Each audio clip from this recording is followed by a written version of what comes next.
ladies and gentlemen. My goodness, we got a crowd today. Hello, everyone. It's been another week. It's another Friday. Yes, Lynn McCurdy, I saw your comments here.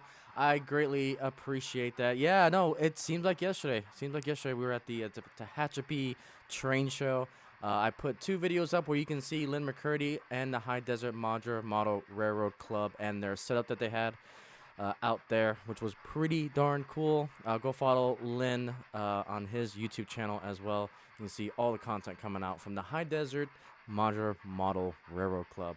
All right, man, we've got an audience today. Hopefully everyone is doing well. I've got two cookies to actually give out because YouTube, in its infinite wisdom, loves to not keep the messages if you message like 2, 3, 4, maybe a week before. So I did screenshot it. So we actually got two cookies to give out. So the first one's going to go to Trains Are Great, who said hello 4 days ago. Unfortunately, that comment got kind of nuked by YouTube. There's nothing I can do about it. I try my best to follow that cookie. But the second one's going to go out to Railfanning K as well with the comment, see you in 1 hour. So hopefully everyone's doing good. We've got Railfanning K, we got BCF Parts, we got Kyle Stevens. Let's see, we've also got Lynn and McCurdy in the High Desert Modular Railroad Club. I know you had to step out. You have a good, wonderful night with the significant other. We got Kyle Stevens. We got Randall. We got Birthday Buick. Let's see, who else do we got here? We've got Chuck. Hello, hello, hello, everyone. We got Ammo Point. And if I have missed you, I apologize. You guys are just killing it tonight. Greatly appreciate all you guys' support. So all the hellos here. Try to get all the messages here. Yep, you have a good one, Lynn. Yep, showtime. Take it easy. Hello, Chuck, Ammo Point, BCR Parts. Hopefully I got all you guys. Hello all to the lurkers in the background who are just chilling and watching the stream. And to all of those who are going to be watching on the replay. You guys have been killing it this week. We've had a record set for watch hours. We had a record amount of just people watching the content. And this week was kind of big on if a new person came to the channel, they're binge watching basically everything that I have to offer. So again, I greatly appreciate all you guys' help in growing this Icey family and just getting the word out there that model railroading is the world's greatest sandbox hobby. So you guys are absolutely killing it. We have officially crossed over 5,500 subscribers. Absolutely mind-blowing. We are well on our way to our 10K goal by the end of the year. So, man, you guys are killing it. And again, these are your guys' achievements. It's you guys that hit that subscribe button. I'm just one random dude who just loves running trains, building trains. Just doing anything that I possibly can. So, thank you guys so much for all you guys' support. And again, you guys decide when we reach those milestones. So, again, really appreciate it. And with that, well, you guys know what it is. Let's go ahead and go to our train of the evening. Now we're kind of doing a special, you know what? When I was thinking about it, it's like we started off with the Challenger steam locomotive. And then last week we had the Challenger and the 844 Northern. So it's, you know what? Let's do the Union Pacific Steam Saga. And we're doing a hot start today. They are running on the layout because I don't want to consist these three engines again because it was a nightmare to deal with. But we'll go ahead and get the showcase scene here as they come around. We've got that trifecta of steam engines, the most popular steam engines from Union Pacific, and by far the most popular steamer of all time, I think, at this point, and the most photographed. And of course, that is our big boy. So we've got three steam engines on the train today as it comes around here. We've got the River Rossi 4018, which is in Frisco, Texas, one of the survivors here, who is borrowing my Scale Train's Big Blow Turbine Tender. We've got the Challenger from Athearn Genesis, along with the Scale Train's tenders, and we got the Northern 844, pulling our version of the UP Excursion train. And I appreciate, Chuck. Again, it is you guys who are just killing it. I'm just here posting videos and having fun doing it, so I love it. So again, you guys rock. So that is our train of the evening, doing kind of a hot start, doing and kind of wrapping up this. We had like this Union Pacific Steam month, which is kind of crazy to say the least. you know, we got to end it with the Saga. So episode 1, 2, and 3, now closing it off with the 3 steam engines from Union Pacific. Awesome. I appreciate that, Kyle Stevens. Again, thank you guys so much. I appreciate it. We are well on our way. You guys make it happen. All right, so we get through some news here. We've got quite a bit of news to talk about. And as Randall kind of stated here, we will be talking about this as well. It's official. Scale Trains is now doing steam locomotives. Yep. And you definitely hit it right on the head. I predicted 611, but you predicted both the 611 and the passenger coaches. So definitely good analysis on those announcements. I missed the passenger part, so good on you. Good on you guys. Okay, so let's go ahead and dive right into it. Let's take some field trips here. All right, so the first one, we've got to start off with the Union Pacific Tour. You know, we've been following this for a while now. It's been a while. Here we are in April, and we finally got our first announcement from Union Pacific. So, the famed 4014, the world's largest operating steam locomotive, will return to the rails this summer with a scenic tour across mountain ranges and high desert vistas in the 4 western states: Wyoming, Utah, Nevada, and California. So gone is the so-called Four Corners Tour, which, you know, we kind of saw it coming. There's logistical constraints. There's also manpower constraints that the steam engine or the steam fleet team has to also go with. So I would imagine there's a lot behind the scenes that made this kind of tour separate into 2 different parts. So the first tour is going to be the westward bound. I would imagine they would do some sort of maybe eastern bound or southern bound once they do their second half of the tour. So this is one of 2 public tours planned for the big boy in 2024, with a second tour planned later in the fall with stops in Texas, Arkansas, Kansas, and Illinois, among other states. Details of the second tour will be released later this spring. So we're going to keep our fingers crossed that it'll still come down to Texas. Again, I'm a little bit skeptical just because the fact that now we're starting to see this tour be broken up into 2 from the original Four Corners Tour, now down to the westward bound, and I'm just going to call it the southern bound just for S&Gs, for all these other particular states here. So we'll see. And they also kind of explain why they're not going to Portland and Idaho. So last fall we anticipated including Boise and Portland on the westward bound tour. As planning continued, we determined that the network capacity on our northern corridor could not accommodate the 4014, along with the anticipated demand on a single track. Our goal is to share the big boy with as many rail fans as possible, and I look forward to seeing everyone trackside 25 feet back this summer and fall. So hopefully today, again, knock on wood, this year we'll get 2 big boys on this channel. If you guys didn't see my last stream last week, we are going to Omaha. My wife and I, we're going to make kind of a road trip out of it, a proper road trip. We're going to go see Big Boy 4023 along with Centennial 6900 in Omaha. So that's going to be awesome. So we'll at least get a Big Boy on the channel, and hopefully we'll get 4014 as well. So there's still much more memorable moments to come for this channel. So I'm definitely happy about that. Werewolf, it's still scheduled. It's just going to be in the fall. So we'll get there. Like I said, they said that they're still going to do a second half plan in the fall. I am a little bit skeptical and kind of holding my breath, but we'll see. At least we're still getting the CPKC steam locomotive that's going to be going through Texas in May next month. That one, unfortunately, we're probably not going to see because we're making this trip to Omaha the second week of, I believe, in May. So I think it's a fair trade-off because then we'll get a second big boy on the channel. So that's kind of the game plan right now. So, yeah. So that's the first bit of news for that. And as Randall has alluded to, Scale Trains announced 2 big announcements from them from the Rocky Mountain Train Show that happened this past weekend. The first one was they're going to do another run of their EMD SD45s, which here's all their offerings here.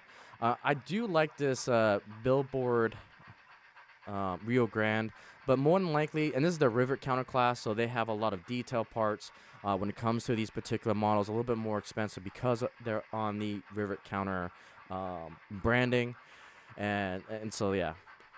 Again, nothing here that I'm gonna grab, but by far the biggest announcement of the week goes to Scale Trains. Scale Trains has finally announced the XMTH tooling.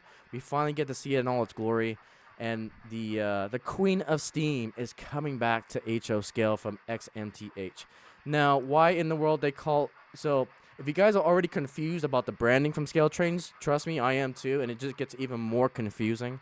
So they bought Fox Valley Models several years ago, and so they're gonna call their XMTH the Fox Valley line now. So MTH is completely dead for the most part. They're going to put it into the Fox Valley Models line, which if you guys watched my my Scale Trains Roadshow video that I did about a year ago now, they said that their Valley models are going to be more of the fantasy line per se, or those that are not running and so forth. It allows them that flexibility to not be prototypical.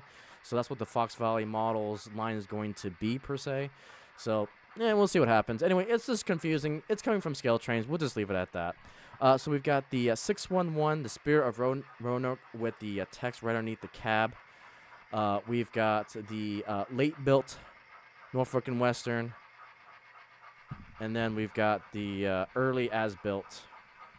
I think it was number 600 as well that they're making here. So definitely some cool models coming up. And I got to give all the props to Scale Trains because, I asked them if they were going to try to keep the tender connection because I think they have the best, XMTH had the best connector when it comes to the tender and the main boiler, which I will probably, you know what, hang on. Let me grab something real quick.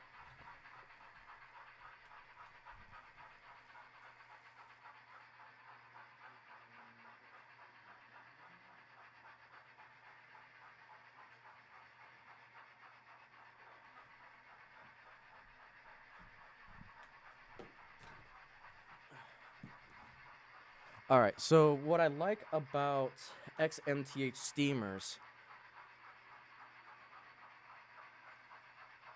is that they've got the best connection out of all the steamers out there. Trains are great. Hello, I gave you a cookie because I know I saw your post for like 4 days ago, but YouTube loves to delete comments that are I don't get it. As early as it is, it tends to wipe early comments, which makes no sense to me. So I screenshotted it and I saw that you were the first comment. So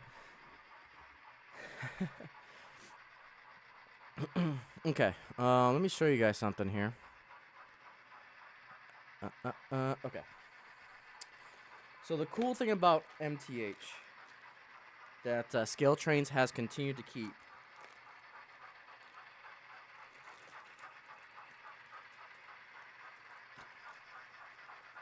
all right, so here's my 9000 class locomotive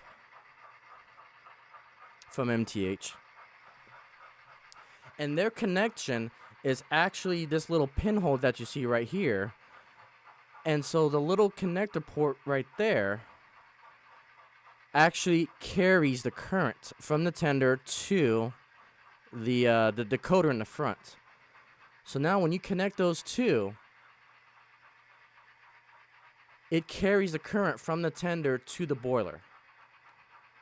And that is one thing I love about MTH. You kind of see the copper wire in the actual hole there.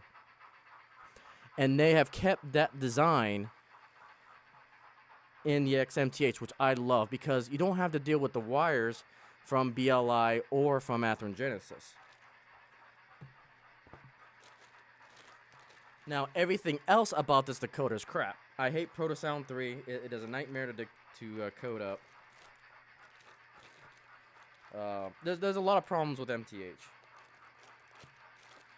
But the fact that Scale Trains kept that connection, I was super happy when I saw their videos.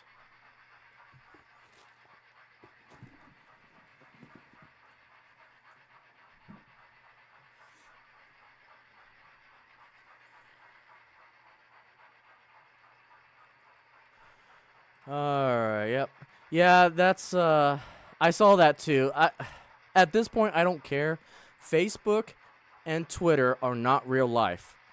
Really, when it comes to social media, really live streams on YouTube, kind of can get you a good sample size of the people who actually give a crap and are not trolls. So, yeah. So yeah, I'm really, really, really happy that Skill Trains kept that tender and boiler connector on the actual hole itself, so that way you don't have to worry about wires. It's all in the drawbar of the connection points. I'm really excited for this. I do have a 611 on pre-order. It's going to be part of my excursions. It's going to be part of my Freedom Train series that I'll be doing in July. So this will be a very important steam engine for me to grab. And not only that, it'll be kind of a staple of how they're going to bring out all the other steam locomotives. Because again, they have all the XMTH tooling for their steamers. They've got big boys, they got challengers, they got cab forwards, they've got the Erie triplex, they've got the GS4s. So Skill Trains can be in a very good spot, and I can't wait. I can't wait for this to come out. Both are going to be die cast. They got marker lights. It is ESU decoder, which is I prefer ESU decoders over Protosound 3, so I'll leave it at that. But yeah. Yep, show and tell. Oh, you didn't know that? Yeah. So that was a cool thing about MTH, is that design. We had a really big storm come through. We call it the tail end of it, but the head of that storm caused a lot of twisters in between Texas and Louisiana. Almost said Los Angeles. Louisiana. And I was actually watching a lot of storm chasers, so it's pretty cool. Let's see. Hey, this isn't for me or something like that, but they take it way beyond that. Yeah. Yep. Yeah, I read the comments too. Just I basically did the whole Michael Jackson popcorn meme. And it's like, okay, let's see what the comments say about this announcement.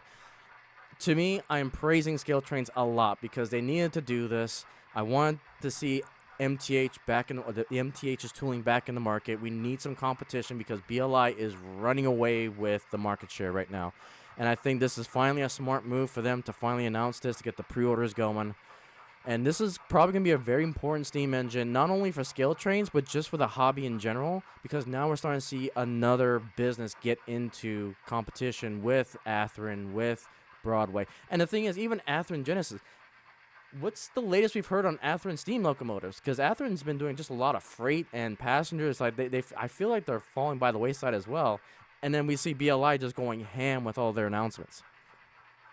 So this is actually a really important model that I don't think a lot of people truly understand how important this announcement is for the hobby. So again, a lot of props to Scale Trains. I have one on pre-order. I'm going to put my money where my mouth is, and I really want to get one of these. So yeah, I'm super excited about this. And then on top of that, we're getting XMTH coaches for the Norfolk and Western, which I'm actually excited for as well. So here's all of the coaches that are going to be, and this is a smart move. This is a really smart move from Scale Trains. This is something I think BLI did a swing and a miss, because now that Scale Trains also has the tooling from a lot of the passengers from MTH, they announced these at the same time, which is a smart business move. Absolutely 100% what I've been talking about with Athearn Genesis, with BLI as well. The fact that not only are they coming out with the steam engine, they're coming out with the coaches as well, which is really smart. Really smart. So yeah, we're getting all the codes, and not only that, they're lighted. They have details and everything, and I think for the price point, they nailed it out of the park.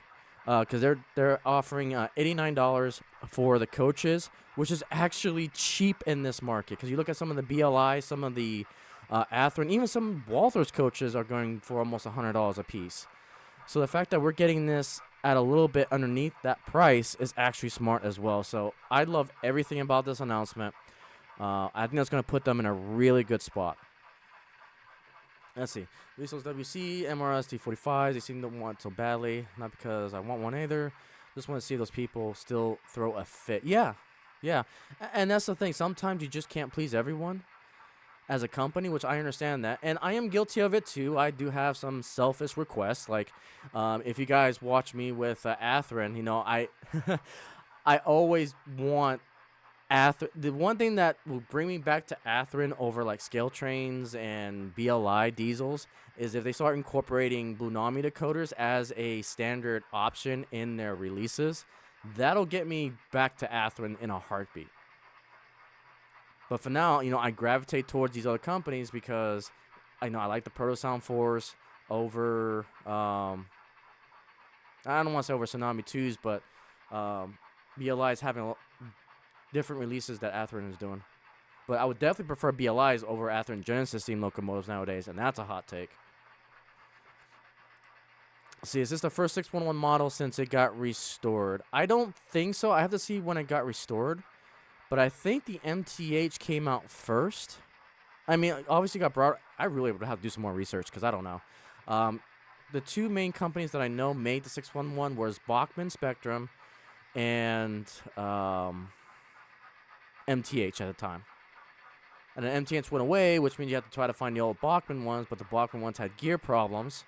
Like, I actually have a Bachmann Spectrum 611, but it has gear problems, so it's going to be a shelf coin. So, yeah. and I forgot to talk about the price on the 611, so, yeah, thank you for reminding me of that.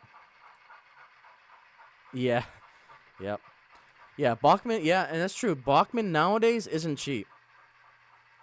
Like, I would say maybe $100 to $200 cheaper, but even then, it's like we live in an age where if you spend just a little bit more money, I mean, I get it, money is relative, so always keep that in mind. That if you pay just a little bit more, you're gonna get basically a model that could potentially last the rest of your life. So yeah, we have 5 coaches here, which is legit. And then we'll go back to the price of the 611 or the 600 series here. So we'll go to the Roanoke, and this is actually surprising to me. This is a lot cheaper than I thought. For $425, that's actually a steal. That's actually pretty good.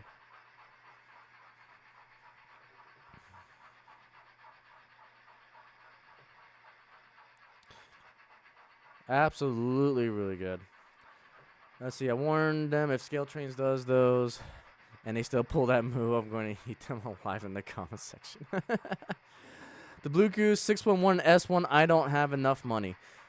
Emma Point, you are literally proving the point that we are living really, really well when it comes. We're eating really well when it comes to the hobby. Yeah, my wallet's definitely suffering.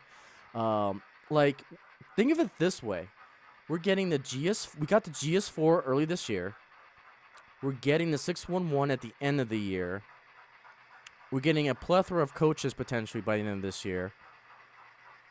And then we may potentially get the BLI Challengers by the end of the year. Like, what? This year's been crazy for releases. Like, I haven't seen a release schedule this crazy before. Like, this is probably the best year I've ever seen any releases. So let's just put it into that perspective. It's crazy the amount of releases we're getting this year. What do you think is the best way to get into DCC? So I'm going to be biased in that. So I did a video. You know what? We'll take one more field trip. Let me find it here. Actually, it was one of my more popular videos, sadly. It was, here.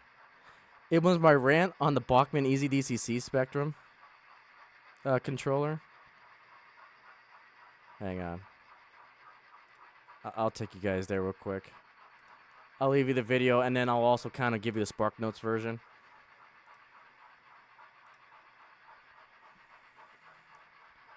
But this was probably, I was pissed off at Bachmann. All right. So this video kind of highlights all the controllers that are out there. At the end of the day, it just depends, right? It depends on what you want your DCC system to do for you. And it really depends on if you need to seek out help for that DCC system. I would recommend seeing if you have any local clubs in your area. Now, I know you're Australian, so I have no knowledge of what DCC systems are available for Australian models. I just know what is in the U.S. Let's see here. Let me go back to this real quick here. A lot of tangents today, guys. A lot of tangents, but I love it. So again, what do you want your DCC system to do for you? If you just want to run the decoders one engine at a time and not control the track, and want to go straight into it, I have a DCS52 from Digitrax. I love this controller. I love it. I think it's one of the best DCC command stations out there because you got an instant command station, you got a PR4 which you can connect to the computer for, you've got a throttle on the command station, so you don't need to buy additional throttles, and then you can expand upon it like I'm doing right now. So me personally, I'm biased in this. I like the Digitrax DCS52. If you want to keep it simple, but you have a little bit of technical skill, look into DCC EX++. Tom's Trains and Things has a lot of videos about it, and that is the cheapest way, I think, to get into DCC.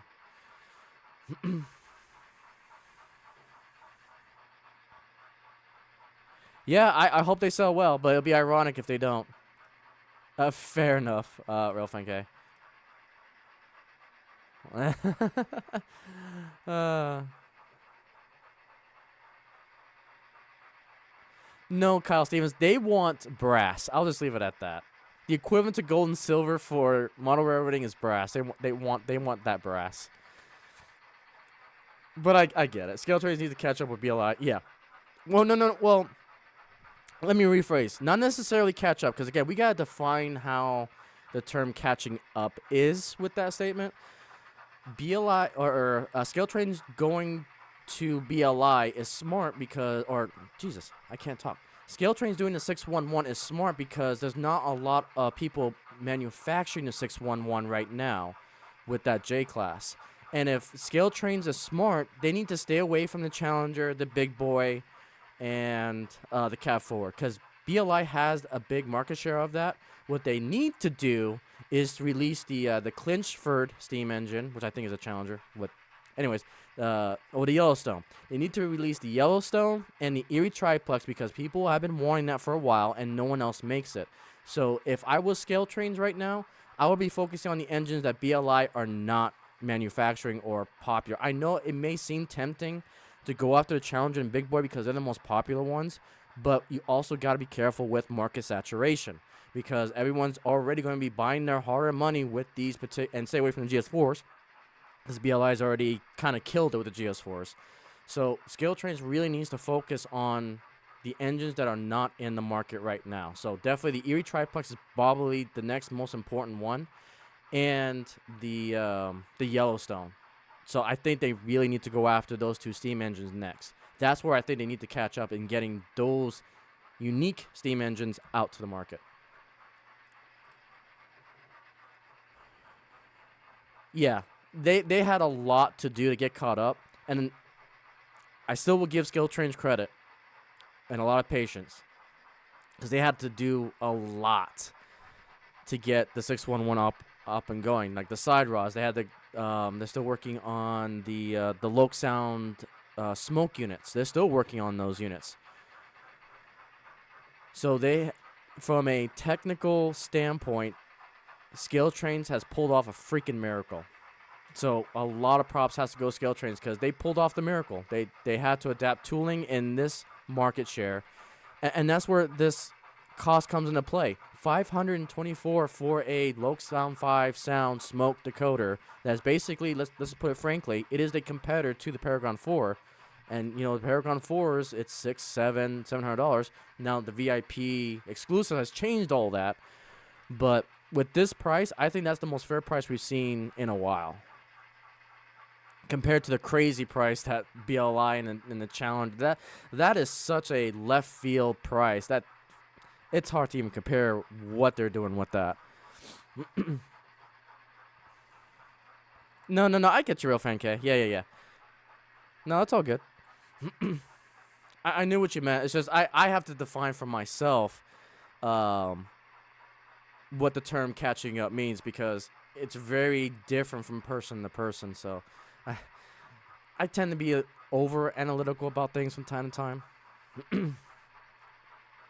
You just want a reliable system just to control the trains and the lights.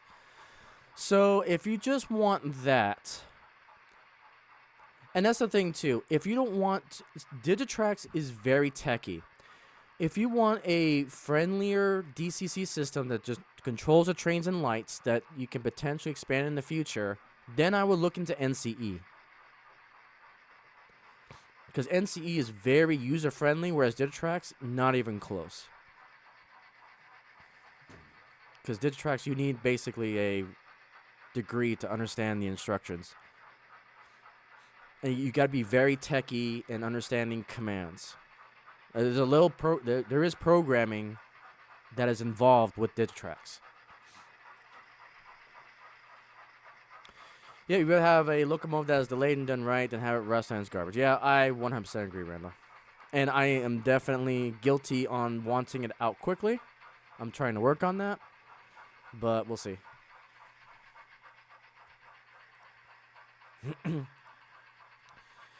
Okay, scale trains need to start doing oddball steamers. Even my Greenbrier would be great, but they need to do triplex Yellowstones and the Allegheny and really other locos that can possibly be found only in brass. Yeah, so I've been saying that for a while. But the thing is, realistically, we have to... Again, I do this all the time. I think about things in the theoretical realm, whereas we have to look at it from a market perspective. So realistically, tell you what, let's take a field trip. I'll do one more field trip. Let's remind ourselves what tooling scale trains acquired from MTH. Because let's be frank, the tooling that they got from MTH is going to be the next product announcements in the future. So we have to be realistic on that front. So I'm trying to find the list on their tooling that they acquired. So give me a hot minute. Nowadays, get relieved when the model is delayed. Just gives you more time to save up for it. Yeah, I'm kind of in the same boat too, actually.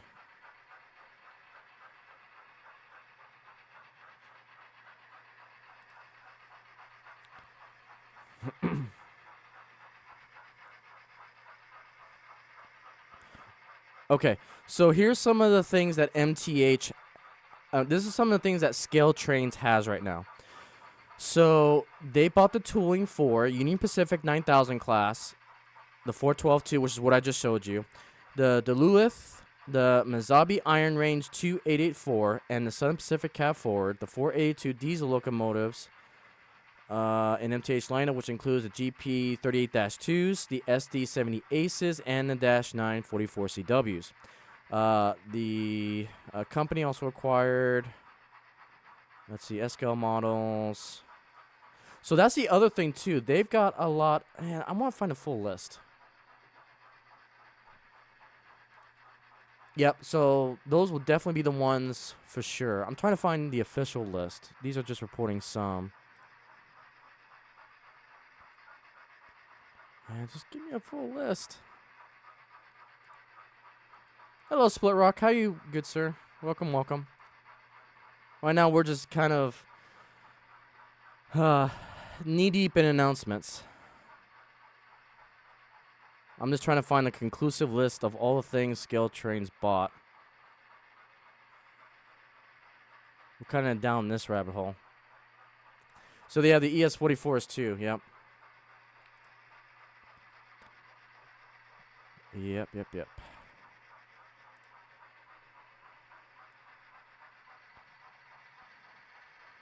Let's see. Well, I'll probably have to find it.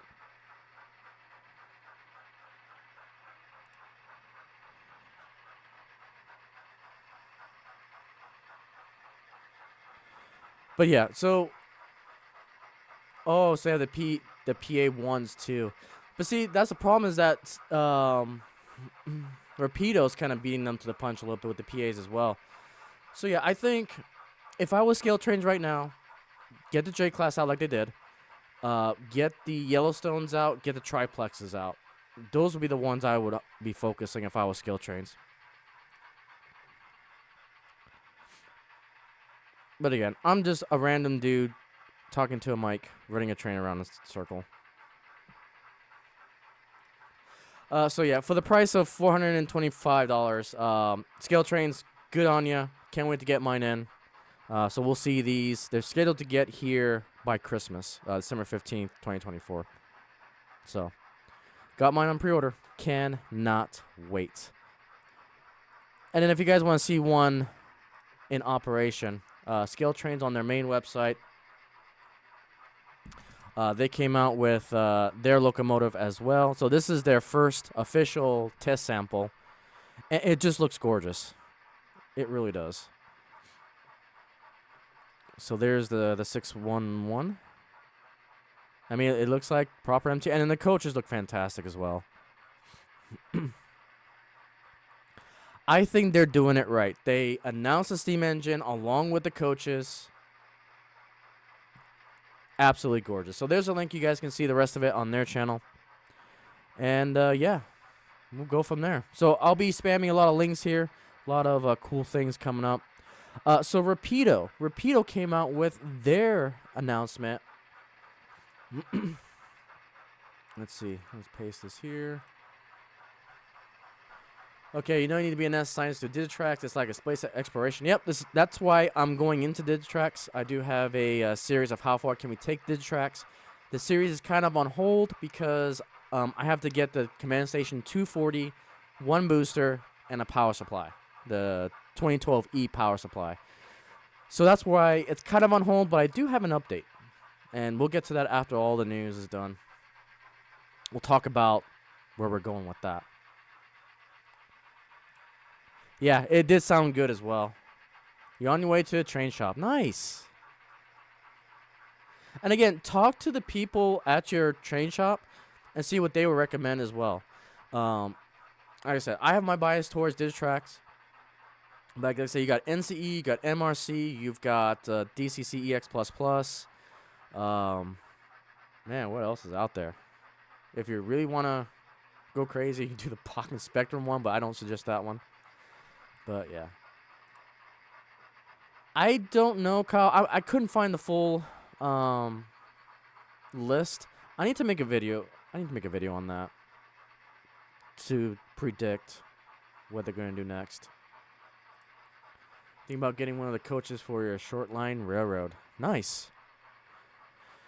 Yeah, I have a Bachmann Spectrum. I got 4 coaches, Bachmann Spectrum, Norfolk and Western heavyweight cars.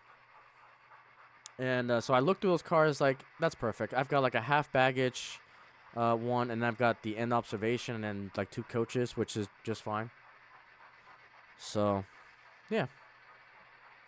Okay, so Rapido got a first look of the GP 9 along with the slugs. And look at the packaging, guys. They're both in one box. Very smart move, Rapido. I love that already. And these look absolutely gorgeous, as you can see here. I'm getting the M. Katie GP9 along with the slug, and I think that's coming out, rest in peace, this Christmas. Christmas is going to be crazy with my wallet because I'm starting to see all of these start to come out. I think the GP9 is going to come out on Christmas. I think Scale Train 611. We've got all the stuff that Lionel announced coming out, I think, in Christmas. So, yeah, December is going to be a disaster for my budget. But, yeah, these look amazing. So, I left a link in there so you guys can go ahead and check it out. But, yeah, I'm excited. Excited for those diesels. All right, so as far as Athearn, Athearn's been focusing a lot on the transitional era diesels, freight cars, and passenger cars. So I'll leave that link for you guys as well. So they're doing another run of their F units. Now, there's nothing in here that interests me. We got Great Northern. We got the Burlington. I do have their first run Rio Grande and Tsunami 2s for the A and B units. So if you guys watch my California Zephyr fun run videos and shorts, these diesels I actually have to run my California Zephyr. Let's see. So, and then nothing too crazy. Again, just a lot of freight cars. Nothing else really to report on when it comes to Athra. And again, you guys can check it out with the link. Now let's talk about a company we haven't talked about in a long time on this channel, and that's Walthers. So Walthers came out with their next kind of announcement videos. We've got some got some tank cars here, which it is what it is. So a nice little fleet of tanker cars. We got their PFEs, which is interesting. Their Fruit Car Express. And for $31, it's a little bit cheaper than the Rapido ones that was announced. So, and when it comes to Walther's mainline, I really, really like these over the Rapido ones. When it comes to freight cars, I just want it to be operational and functional. I don't care about super detail underneath the cars and so forth, and accurate rooftops when it comes to the reefer, for the inlets of the air, for the ice to cool the car down. I don't care about any of that. I just want it to run and look nice. And so I'm probably going to shift over to Walther's mainline to get some of these PFE cars, because PFE cars is kind of really big for my railroad heritage when it comes to Union Pacific. Southern Pacific pulled a lot of these, especially with the cab forwards. So getting a lot of these, yeah. I'm glad that Walthers came out with these ones. A nice variety of them, too. So coming out with 6 different ones here. So, and then probably the big announcement from Walthers. Again, 'tis the season. Everyone wants to do passenger coaches. We're getting the full Great Dome cars again in Amtrak. So, Railfan K, Merry Christmas. Because, yeah. HO scale. And again, winter of 2025. So that's next year. That's one thing about Walthers is that their announcements are a while. So, yeah. So next, man, no, that's in 2 years? No, next year. Sorry. Next Christmas is when these are scheduled to be out. So I don't know why they're taking that long, but wow. That's crazy. So yeah, in 2025 winter, we've got the Amtrak Great Dome cars. I hope they come up with one that's unlettered, but I'll probably grab me the Phase 4 livery up here. I think that'd be kind of cool just as a fancy Amtrak scheme to get, or even as an excursion train. It'd be kind of cool to get. So yeah. And then Walthers came out with some of these buildings, which is, it is what it is. But yeah, the full dome cars is the one that I'm really interested in. Right there, so. Yeah, so next year. Yep. Yeah, the Rapido Locos, they are great. They are great. You like NCE, but you also really like MRC. Yeah. And MRC is good too. I don't focus a lot on MRC because it is kind of an aging system. But they are doing some things that are interesting. I believe it was at Amherst. MRC, the developers MRC, announced that they're going to create a module that allows them to do Wi-Fi, so that we can do Wi-Fi apps on your phone and so forth, because that's where everyone's going to. So that way they can be Wi-Fi for this system. MRC is not bad because it is also a very simple system, and I prefer MRC over the piece of crap Easy DCC system. So, but again, if you just want to control trains Easy DCC or just over DCC, yeah, MRC is a good choice too.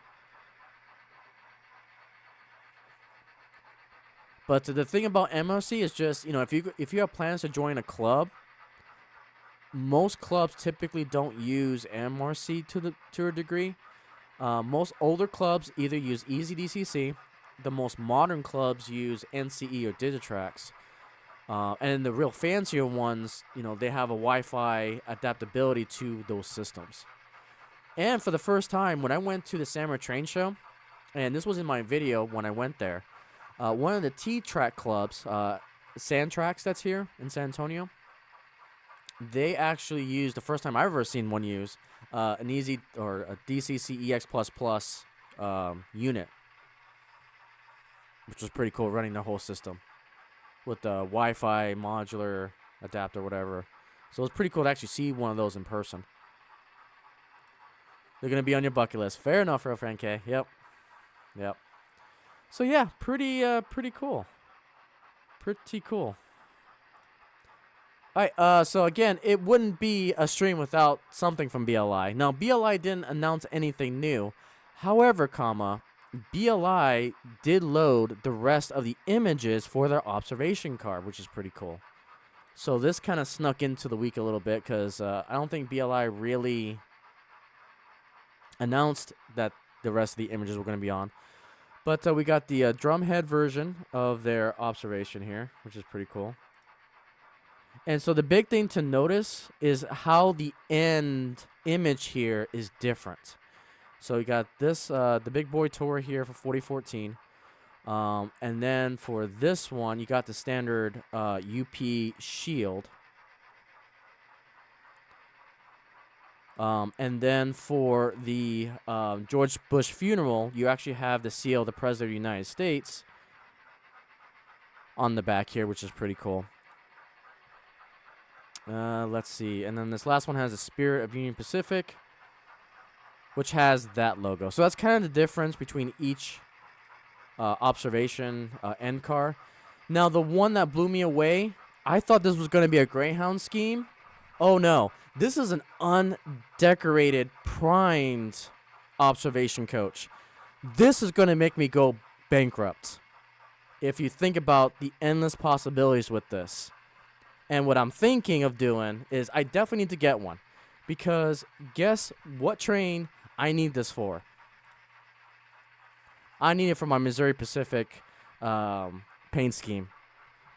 When I saw that, it's like, thank you, BLI. That is perfect because now we can take this and paint it into Missouri Pacific.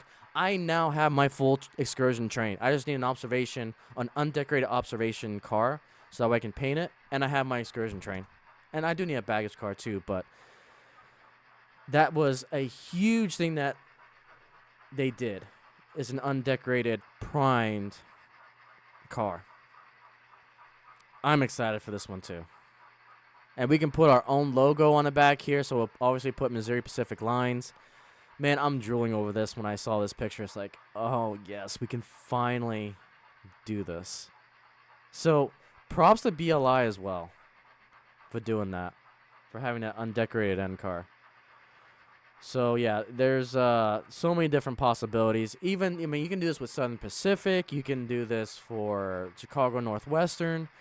Like, it's starting to make me think about how many of these do I actually need to get. So you like the Mac Tech 6. Interesting.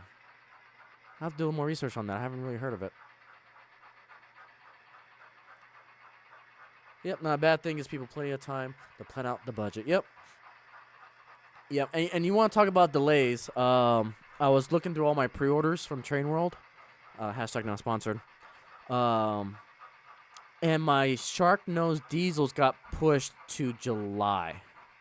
So they're not scheduled to be out to July. So it got pushed back. So we're in April, right? April, May, June, July. So about 2 to 3 months it got pushed back. So I don't know what happened that it got pushed back that far. However, I do have one pre-order that's coming in. It's been shipped. And we'll have that coming soon, which I'm excited for. But yeah, I'm super excited for this undecorated. It's like, I really need to figure out, because here's the thing too, is that I can still get another one of these for my Overland Route UP. So yeah, this is going to be interesting how many of these I actually really need to get.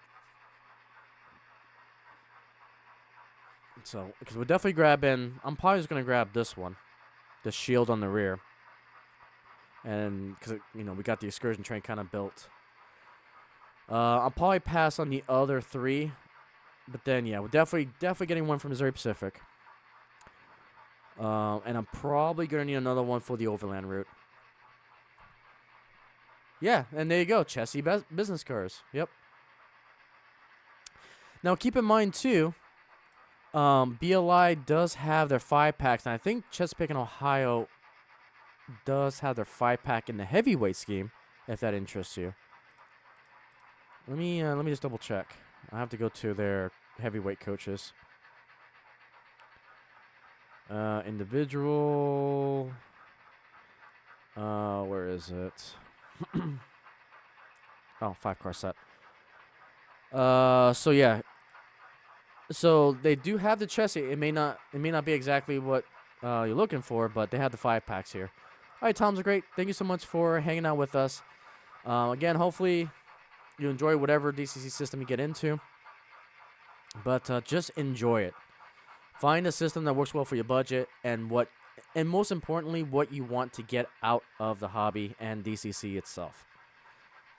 Like I said, for me personally, I went with Digitrax because it's going to allow me to do what I want to do, which we'll talk about after all these announcements and kind of where we're going for this particular layout. Because Digitrax allows me to do command and control not only with my steam engines or my trains, it gives me command and control of the entire layout, which I can't wait for. And I know NCE can do it too, but there's just some things I like about Digitrax more than I do with NCE. But yeah, here's your Chessie heavyweight coaches.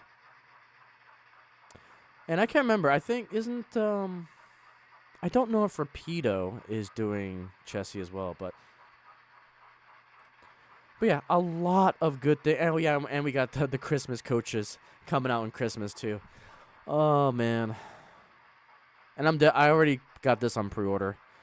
But if I can get this early enough, this will be my 2024 Christmas train. Because last year we kind of did the Coca-Cola train. But these just look gorgeous. I'm hoping to get these in time for Christmas this year. So, cross fingers. Cross fingers. Okay. All right, guys. That is all the news. And we're already an hour. I love it. I love it. All right, let's do all of the cameras here.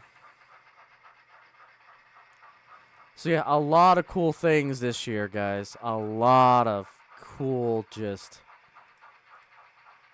is going to be a great year for model railroading. Absolutely. Okay, yeah. And that's the cool thing about undecorated, and what's even more cool about companies bringing these primed undecorated cars into the market, because now you can do whatever you want. And I'm a big fan of that. All right, for all of you who are just joining, again, welcome. Today we are running kind of the last episode in our Saga series of Union Pacific steam engines. The first episode we did the Challenger, the second one we did Challenger in 844, and naturally we got to add the big boy in it. So we've got a triple header Union Pacific steam excursion, because why not? We got the big boy, we got the Challenger, and we have the Northern. That is running on our layout. Can't wait for your pre-orders in June. Yep, I know that feeling. I know that feeling. It's always nice when I get a call from Trainwell saying that your pre-order is in. How would you like to pay? That's not exactly how I say it, but I do my system a little bit differently. They said that your credit card has declined. Well, yeah, because all of my money is in a different account. That way I don't touch it. And then I can transfer that money when it's here.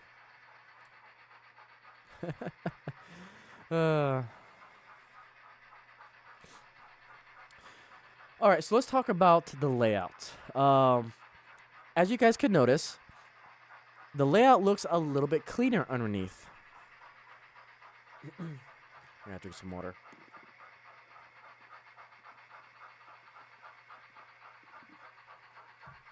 The reason for that, I'm finally getting off my lazy butt and focusing on getting the wiring to block detections ready to go.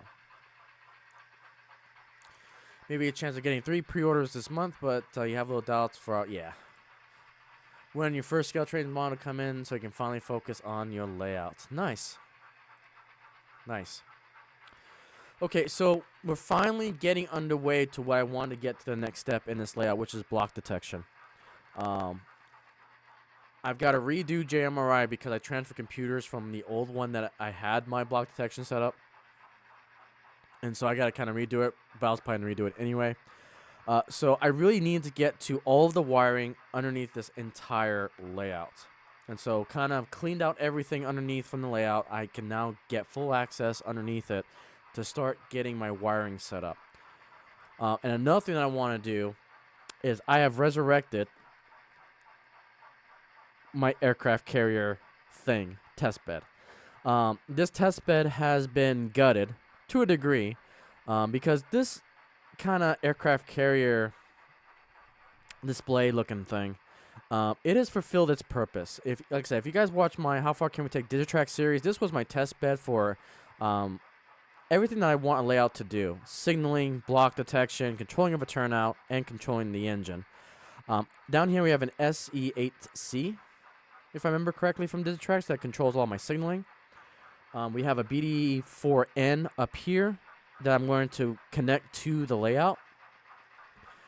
And eventually I want to get my 240, my 220, and the power supply all connected to this board here so I can easily move it where I need to. You can see my DCS52 controller right here. So I'm going to take the track off. We're going to take all the wiring off. And then we're going to focus on getting the SE86 up and going to get my signals back on the layout. We're going to get the BDM4 up and going so we can get some more block detection, because I think currently this layout has a PM74, which allows block detection. But it's not set up yet with JMRI. So I got 4 blocks there, and then I got 4 blocks with my BDN4. But the BDM4 also has to be connected to something that has local net capability, because BDM4 has been retired. It's been replaced by a different block detection unit. And so that actually has to connect to my SE74, because that has a local net connection, and then I can feed it to my command station to feed it to JMRI. Definitely confusing. Again, you need to be a rocket scientist to understand Digitracks. So yeah, that's kind of the game plan forward. All right, I'm point. Take it easy. Yeah, I know it's definitely getting on the late side for everyone on the East Coast. 10 o'clock and then 9 o'clock on the Central Time. So definitely understand that. Thank you so much for hanging out. All right, do the 180 here. But yeah, so little by little, the layout is getting to where I need it to be. And I'm getting that itch to get some more scenery, different scenery on this layout as well. But little by little, we are getting there. All right, we'll do some Railfanning here. Let's see here. Let's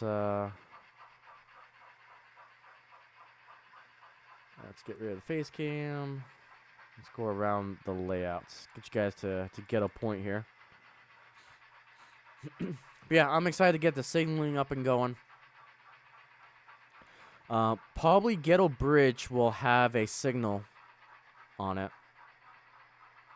Now, realistically, signals will be closer to the turnouts.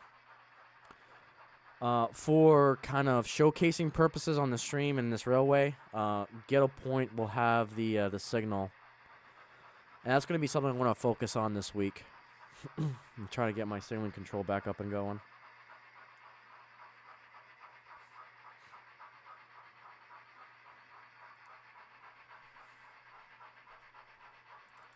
Because that's definitely one aspect that I missed. Alright, let's get you guys over here.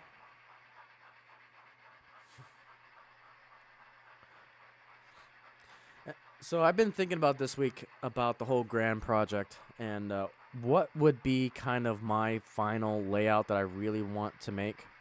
Originally, I was thinking about a 3-tier layout.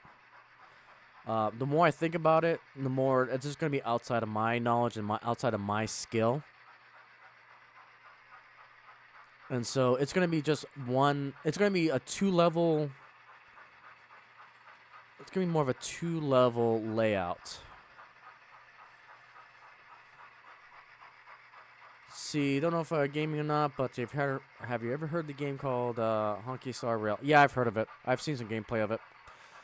I used to be a gamer, but it got to a point where trying to keep a good computer to run all these games kind of just.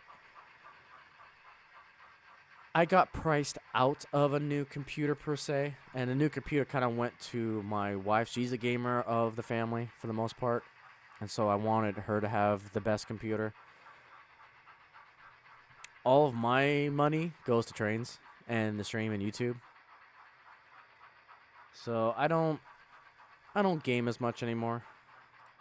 But I watch a lot of people play games, and I keep up with the news on gaming. And every time I see a new Star Wars game come out, I just laugh.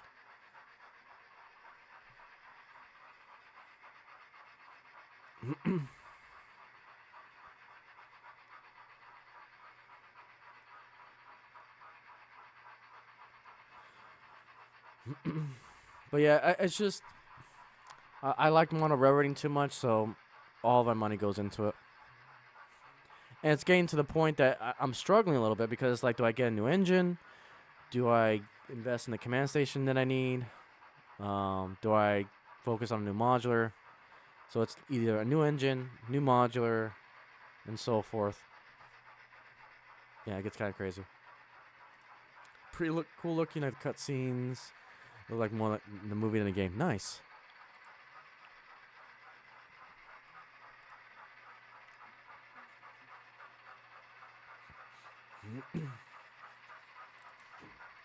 Get you guys to Phoenix Point here.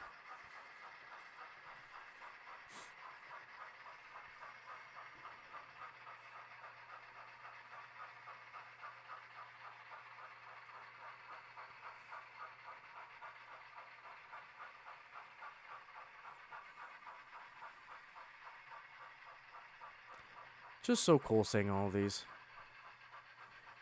So you think you decided to go with the flex sectional track for the layout. You're debating on whether to go with Walthers or Atlas Code 100.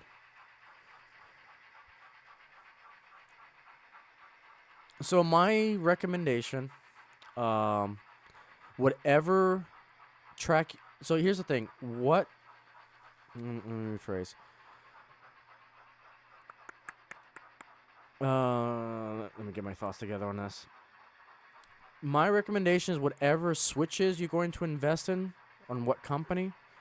I would say just match it with the flex track, because mixing companies, even though it's the same code, sometimes they tend not to agree when it comes to connecting with rail joiners and so forth. So it's always a good practice to to just stay in the one family company when it comes to track. For me personally, I go with Pico.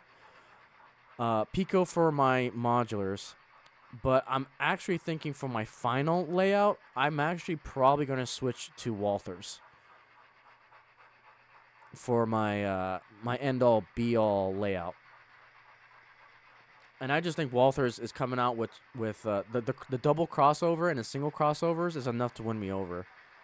When it comes to my modular layout, though, I'm sticking with Pico because that's what I have. So again, it's.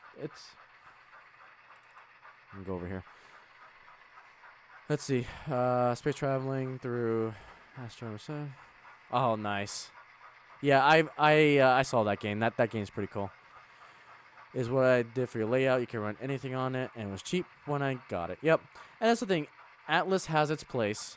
It's affordable, but I have a lot of problems with Atlas switch tracks and crossovers, especially with the frogs. I had way too many Atlas switch tracks that the frogs would actually pop off, and you gotta glue it back on. So I switched over to Pico. Again, you get what you pay for. Now, if I really had the money, I would do everything in Fast Track. Not necessarily straights or flex per se in Fast Track, but all of my switches and crossovers and so forth, I would do Fast Track in a heartbeat. Problem is, getting all the tooling that you need to do those switches is expensive. But Fast Tracks allows you to make custom switches, which opens up all the possibilities for your layout.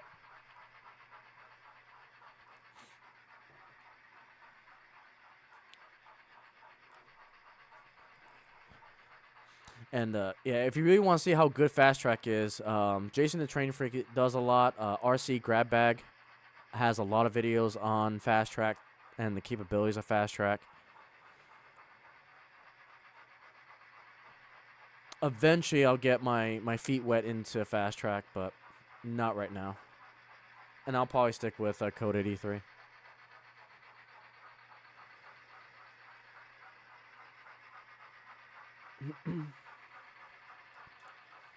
But again, that's one of those topics that, which one's better? Well, there isn't. It depends on what you define as better, and you gotta define on what you want to get out of your layout. If you want a wide variety of track that you can put together kind of quickly and cheaply, yeah, you can go Atlas. If you want to go to Code 83 with higher quality, Walthers and Pico are up there. They're the top two.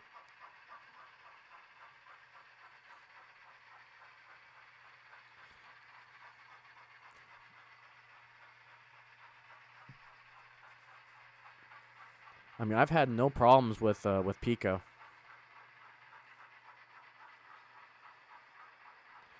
The switches over the Wavepoint modular, so let's bring this guy up. And I'll also bring up the 180 camera. Come on. No.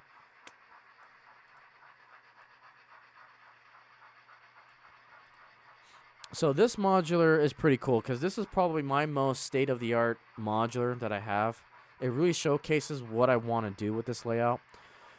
So this wave modular has Pico Track Code 83. The two switches are the Unifrogs from Pico Code 83, and they're connected to what's underneath is a Digitrax DS74 along with their expand board that allows me to put in as many push buttons as I want.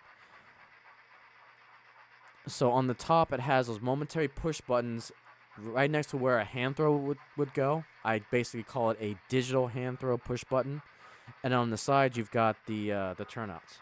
Now, what's cool about the DS74 is that I can also control the turnouts from my throttle. So if I throw 2, for example, you can see that push button light go to red, and it goes back to green.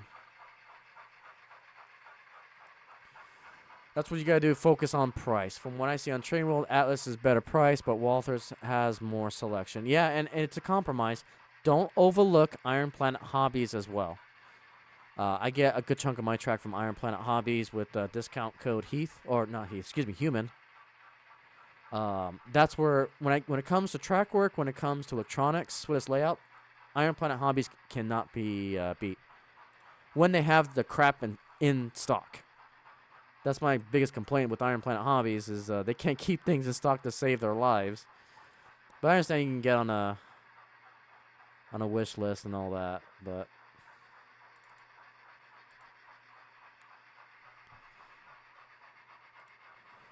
sticking with Code 100, not sure if your brass models will like it better. Experiment. Build yourself one long piece of straight. Grab one flex track of Code 83 because you can buy them in the singles, and just put DC power to it and see how it runs. Do everything in small scale first, and then you can go all in. That's what I did with the Pico, because I basically had all types of track. I had the Code 100 from Atlas, Code 83 from Microengineering, Code 83 from Pico, and Code 83 from Walthers. And I tried them all. And what I found is that the ties from the Pico track were a little bit stronger than any other ties out there. And that kind of won me over. And then the switch tracks were pretty good too. Like, I love their Unifrog. Now, Walthers is coming out with their own Unifrog system in present day, which is why I'm thinking about leaning towards Walthers. But one thing that I'm going to do with the Walthers is I'll probably buy a double crossover and have me a long double track experimental piece and run all my steam locomotives do that double crossover and see how they react. Because if they do fine over the double crossover, I'm probably going to switch over to Walthers. But that's not solid yet. And I want to see what other things, because I want Pico to come out with special track like what Walthers is doing. But Pico's not really doing anything right now. Like, I haven't heard an announcement from Pico since their Unifrog lineup. And Walthers is going ham, innovating their track in Coded E3. So, again, that's what I want to see from a company. I want to see them involved. I want to see them innovating their work to allow me flexibility and adaptability. And I'm not seeing it from Pico right now. And I'm definitely seeing it from Walthers. So that part has me wanting to go to Walthers.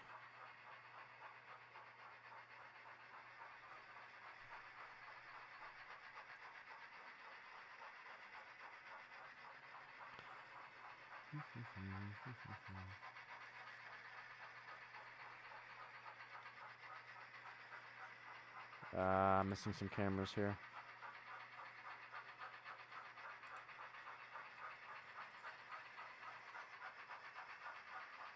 Where am I?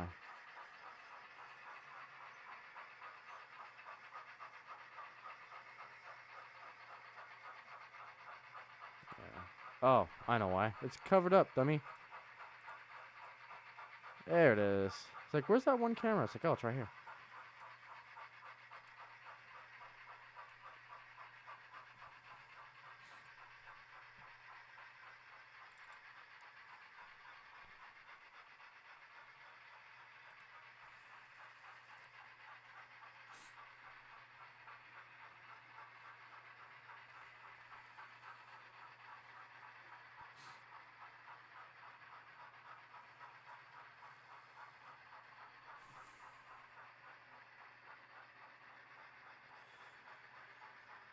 All right.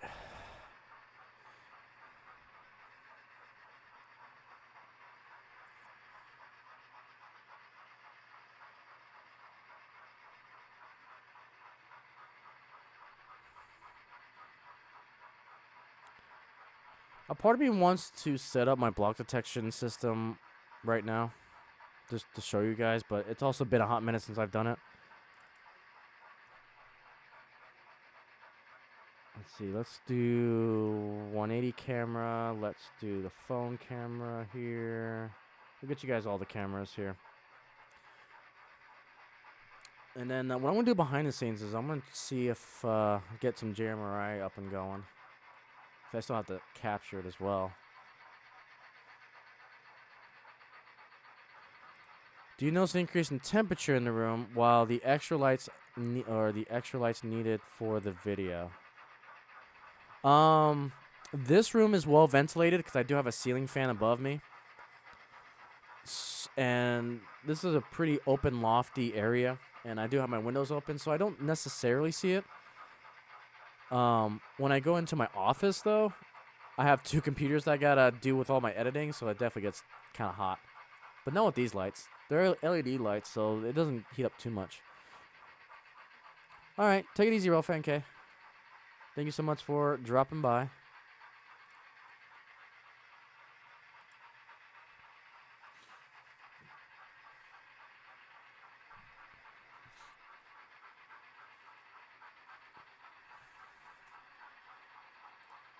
Yeah, take it easy. All right, let's now I need to remember how to do this. So, bear with me. We're going to do some JMRI stuff because I kind of want to get that block detection up and going.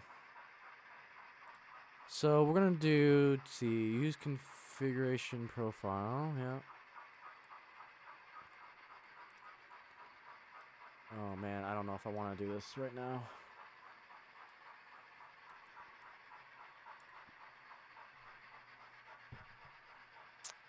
Let's see. So file.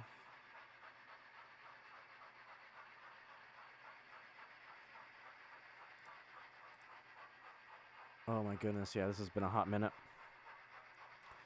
Okay, you're gonna watch I don't know if you want to see me struggle through this. So I kind of brain dumped there a lot of things.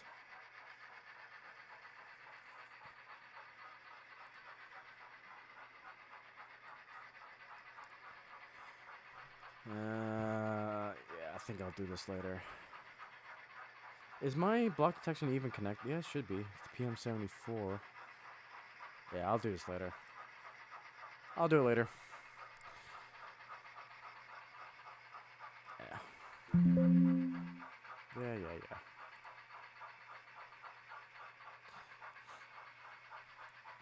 And yeah, I was struggling. So at the very beginning of the stream, you heard the USB kind of that noise when it's disconnected. I had an issue with one of my wires, and it was for the camera to the right that has the camera on the car and everything. So I do have a chase camera car that we'll get onto the layout. I don't know, probably in about 20 minutes or so we'll get the camera car going. And that's going to be this guy right here. We got our Mopac BL2 that's going to be pulling it for us. So that's the views that you get from here.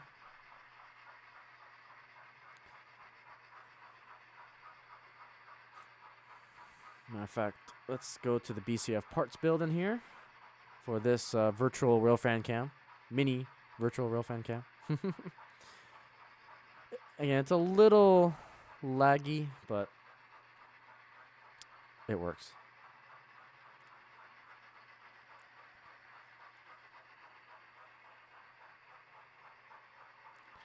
Or choppy, I should say, is probably the more correct term.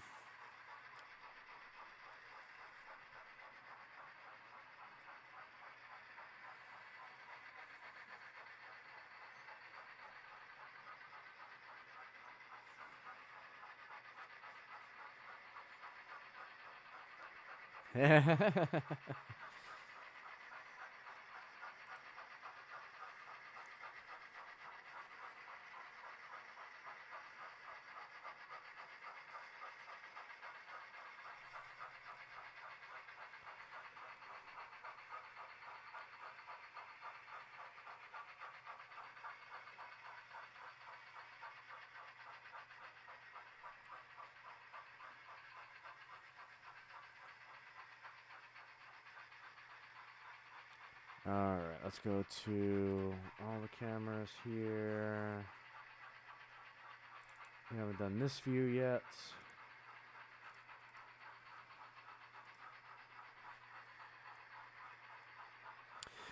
The big boy passing our excursion train that's on the side there. More of a sneak peek for a future project.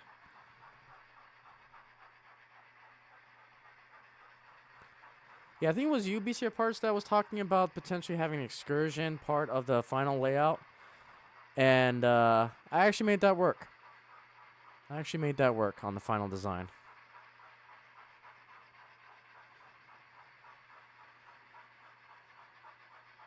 Because something I was thinking about was the logo of Icey Rails that we do that you see on the starting soon screen.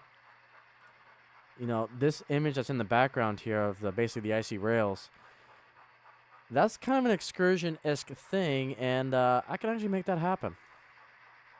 So that's kind of inspiring a little bit. So I'm playing with that idea.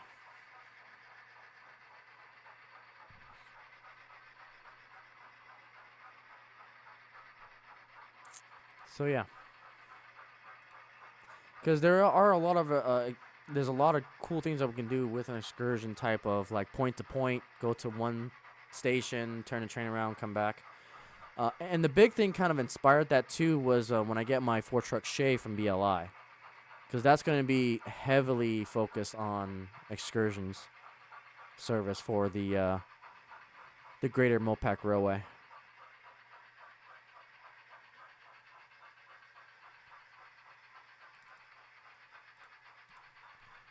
I think we go to the bigger screen here, so you can kind of see again how clean it looks underneath the layout. But again, I need to get in there. You liked G4's podcast and the one NMRA X presentation they did. I have to go back to it because it's been a while since I've seen those.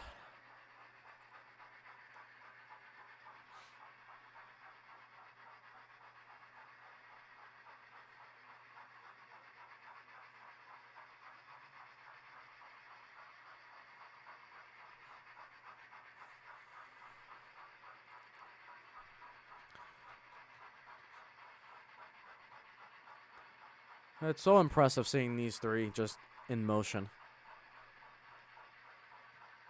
Kind of crazy. 4018, 3707, 844. Pretty darn cool. Sorry, kitten. Didn't see you down there.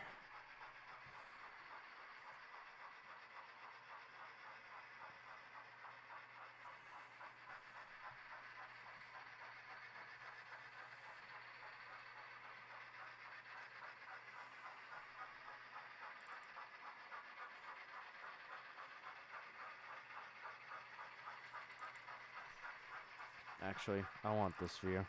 We haven't done this view yet. Good old Harbor Point.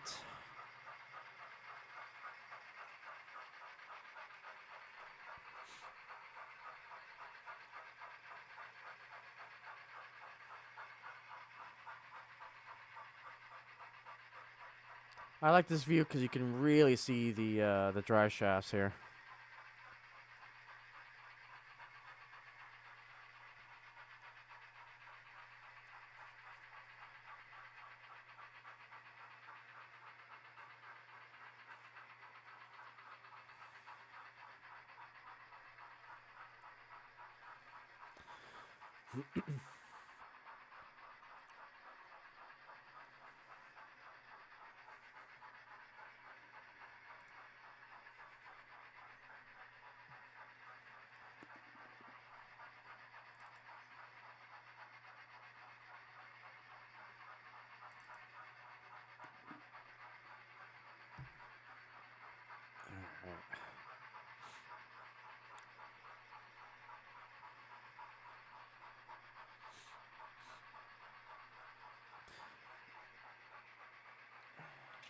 Alright, I think we gotta do something we haven't done in a while. And I have to remind myself how to do this because it's been a hot minute.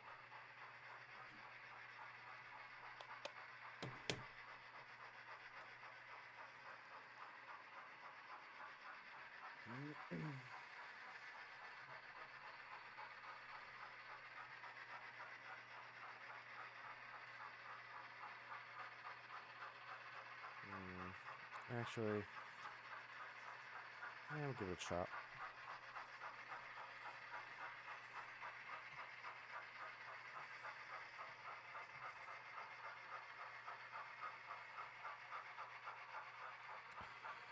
Okay, let's do that. Let's do that.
Come on.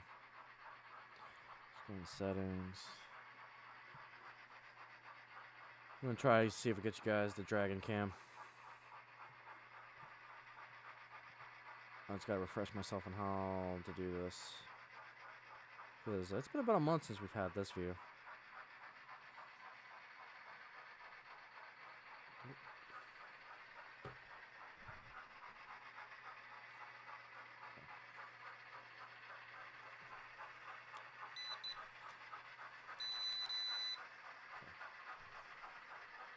All right, let's do this. Phone camera.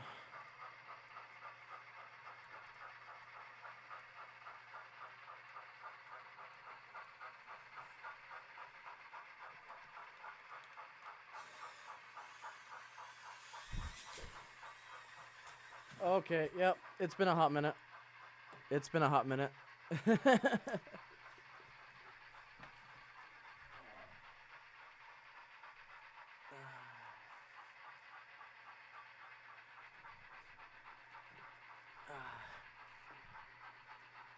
Hey, and W611, how are you? Welcome back.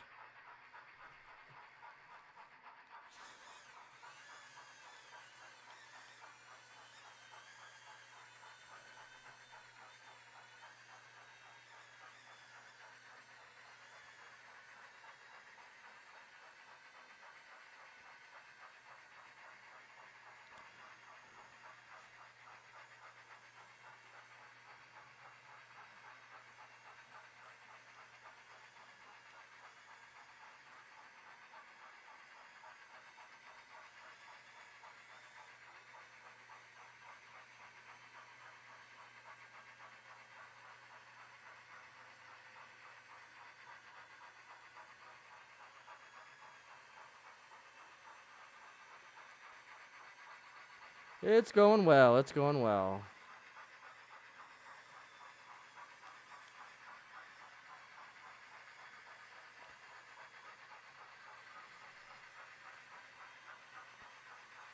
Just flying drunk now.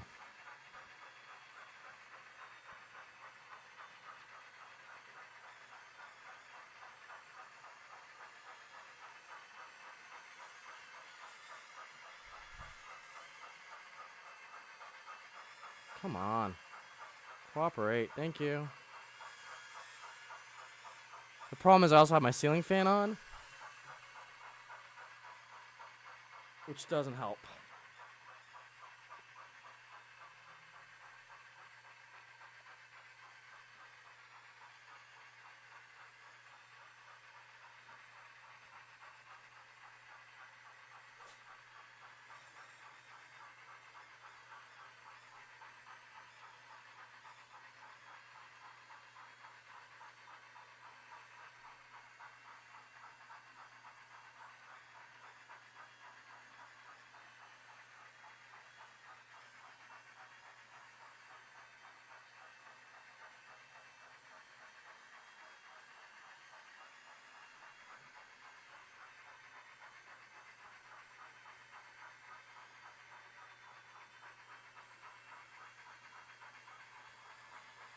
No, we didn't get hail.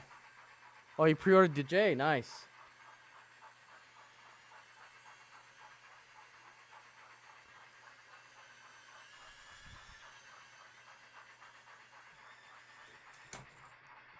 Hi, camera. Oh, my goodness.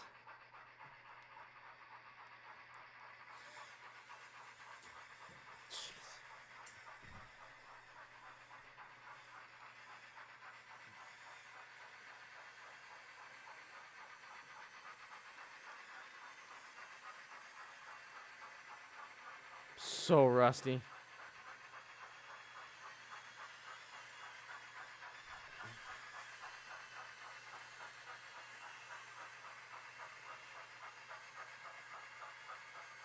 There we go.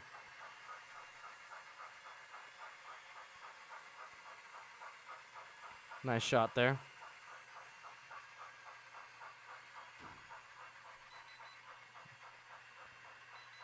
Yeah, I know.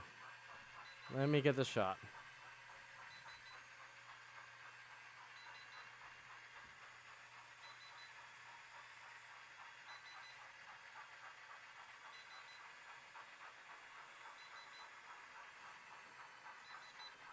All right.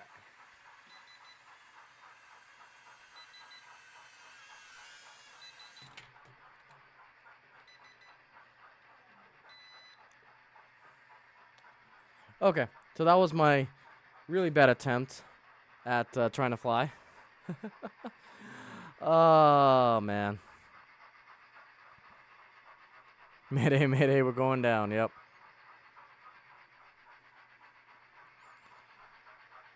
All right, got you guys. That's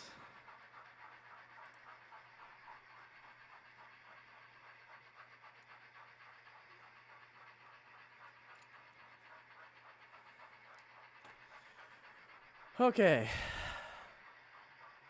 Encourage you. I'll try to remember, but again, I have a short-term memory.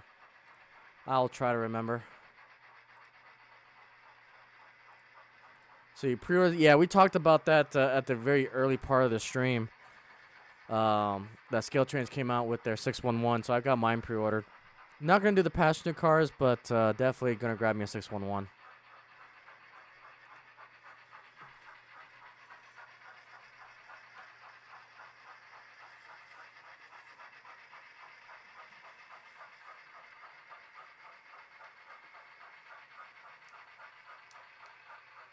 Okay, charge up that battery. Yeah, so we didn't get any help, but man, the thunderstorms were crazy. Let's see, lucky, yeah, we got. Oh, you got some, wow. And you pre-ordered the 613 since you have the 611. So yeah, I had the 611 in Bachman Spectrum, but I still want a proper functional 611. Going down, almost took a Jones to the face, yeah. Let's see. Yep, I'll be there on Sunday, and you'll yeah, because it was XMTH, so that makes sense. Yep.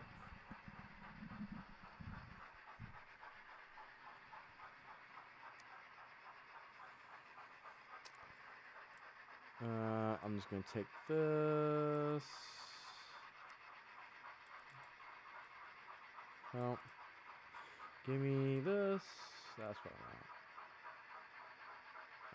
Put you right there. There we go.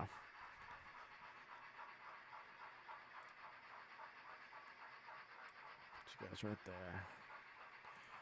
And that's right. You had the Broadway Limited J class. That's right. I forgot BLI did come out with theirs in the early schemes. Yeah.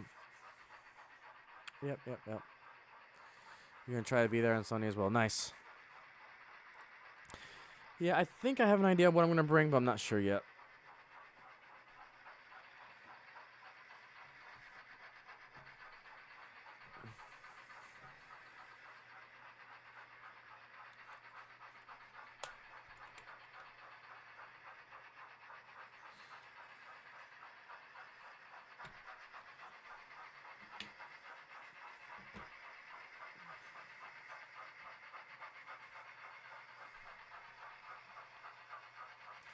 Hey, yeah. Yep.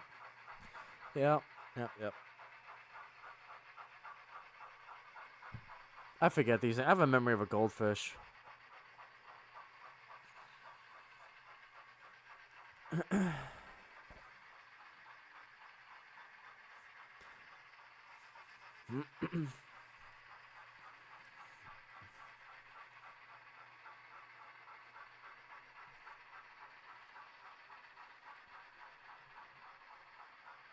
Bringing the Class A. Nice.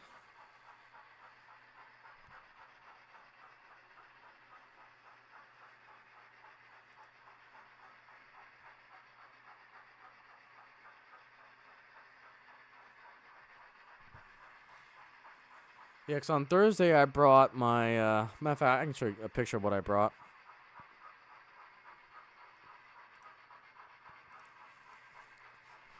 I may bring these two guys again. To the community tab.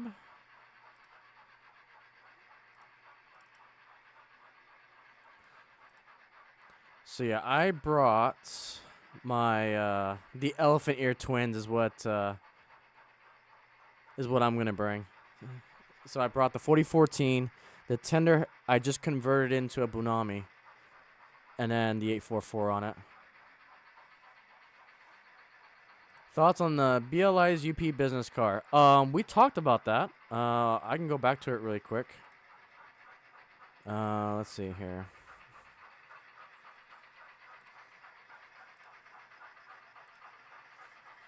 Give me a hot minute.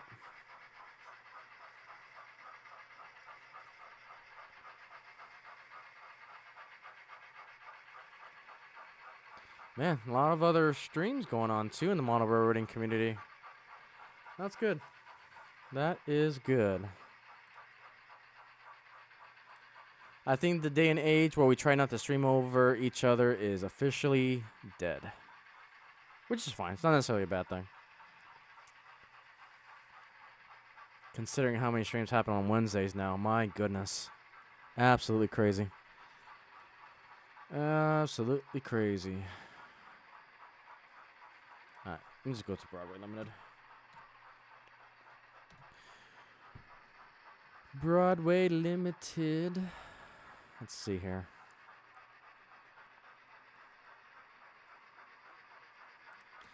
Passenger cars.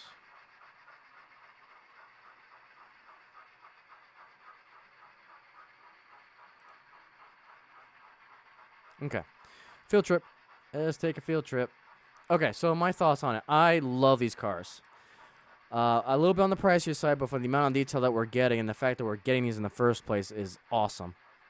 I'm going to pick up one of these, the UP Shield on the rear. They just released their photos of all the other ones. And basically, it's a little shield is the big difference that you see on the back end is the main difference. We got like the presidential shield on this one. The big boy 4014 Tour on this one. The Spirit Union Pacific.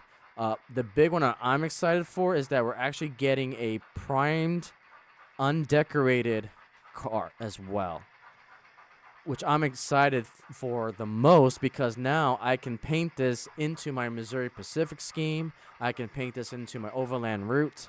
I can paint this into a daylight if I really want to. So this one's going to have more use for me. So I'm real. It's like now the question becomes, how many of these do I get? That's like, Yep, field trip. Food patrol time, nice. Oh my god. Foot patrol time. I completely thought that said food patrol. Okay, fair enough. With manufacturers buying each other, maybe a family tree videos in the future. I've thought about that, BCA parts, yeah. The thing is, there's so many, what I call video essay videos, or video essays, that I want to make. It's just the time to script them, the time to get all the research, and the time to get them edited together. It'll take me a couple days to get. And it's like my time, unfortunately, is limited. It's because, I work a full-time job plus everything else that I do. So my time is really limited. So, yeah. I've got plenty of ideas that are shelved. But I'm hoping that I can make them eventually. But, yeah, I would love to do a video on the manufacturer stuff. It would just be interesting to do. I like when you do a network version, yeah. Yep. And what's cool about this, too, is that you can put your own decals back here. So, yeah, I'm definitely excited for that. Definitely excited about that.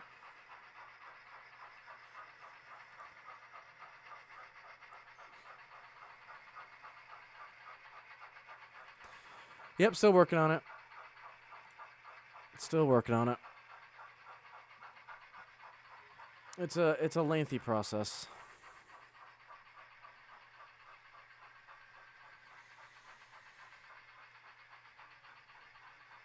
Yeah.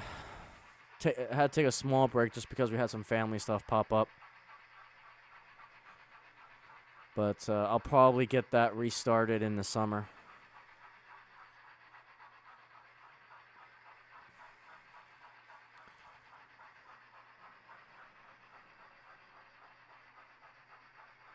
Oh, yeah, and the Norfolk was the heavyweight business cars, yeah. So you're talking about... Oh, yeah, gotcha. Yep.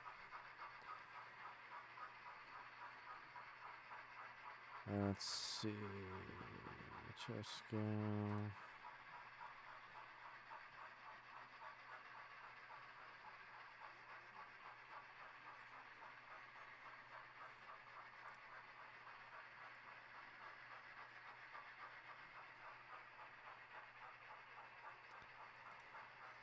Yeah, I forgot they came out with the Norfolk and Western ones. So you're talking about this guy right here. Norfolk and Western business cars. Was this one of those that you can get in the 5-pack as well? I don't remember.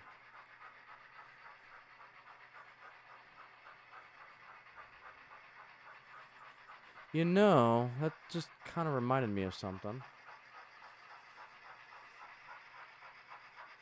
What is it? 5-car passenger. Nope, they didn't come out with the 5-pack of Norfolk and Western. But that does bring up an interesting point. I actually do need to grab me another. Hang on, I almost see something here. Baggage coaches combined. Did they just have the coach for Norfolk and Western?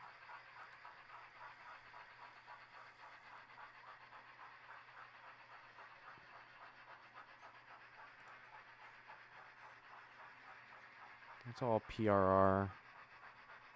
No. Oh, yeah, right here. No, it's PRR 5-car set, Pennsylvania. No. Okay. No, only single cars. Yeah, yeah. Because I do need one more coach in Norfolk and Western. So I have 4 plus the observation from Bachman Spectrum. And it'll be nice to have a excuse me, 5-car set.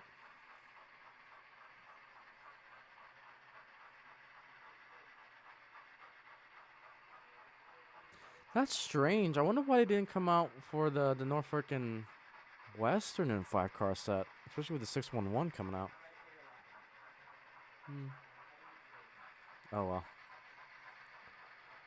Oh well.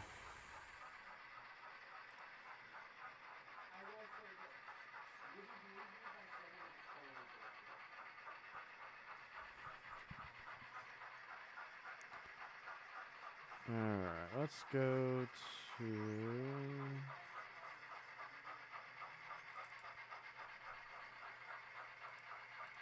Get you guys this shot here.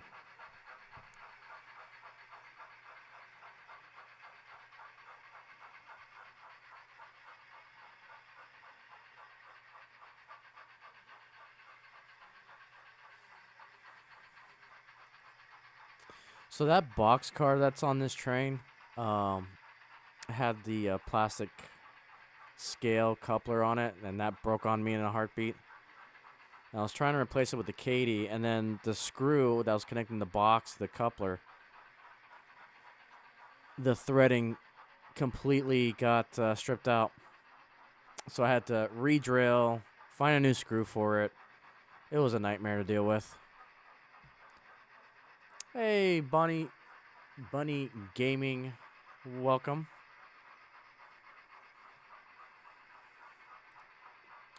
Hopefully you are doing well.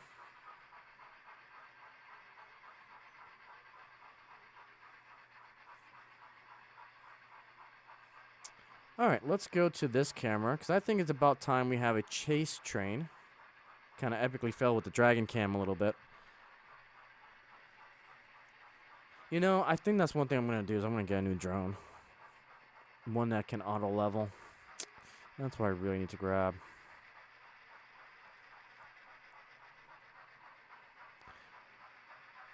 Alright, let's do... Alright, here's our chase train.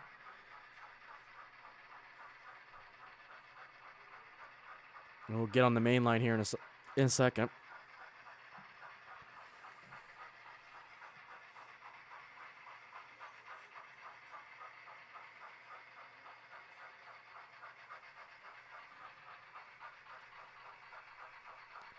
Because there's no way I was going to stop this train and try to get the camera on.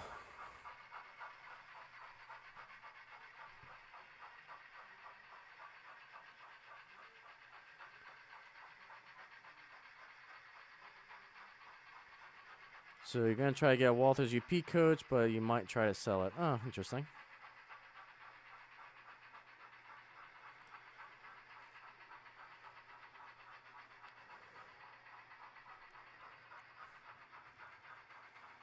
Nope. Stop.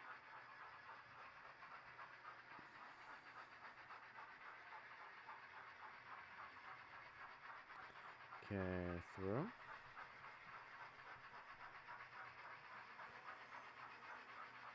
And off we go.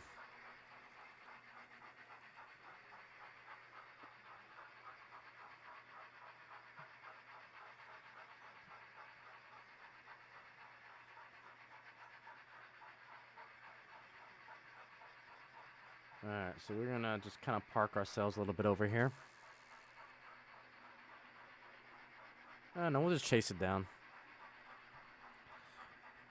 Get you guys this view.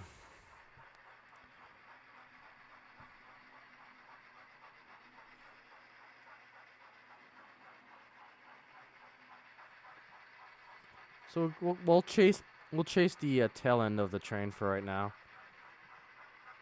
And it's gotta try to get speed matched. That's always a fun chore.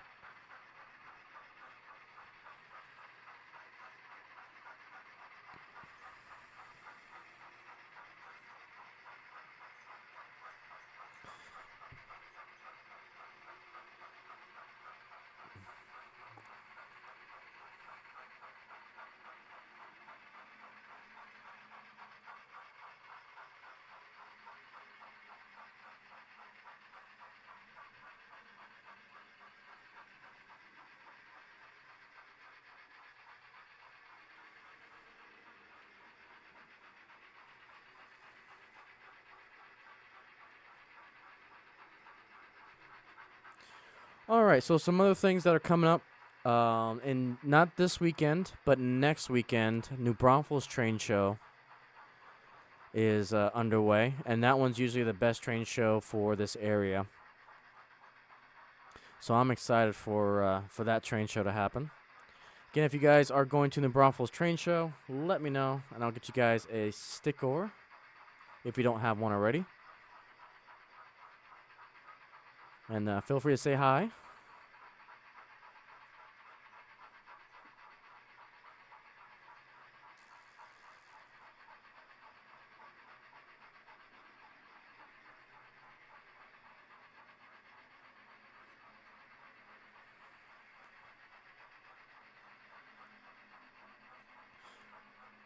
All right. So I think we'll stop it here. I'll switch you guys over to a different camera. And then we'll wait for the steam engines to catch up to us.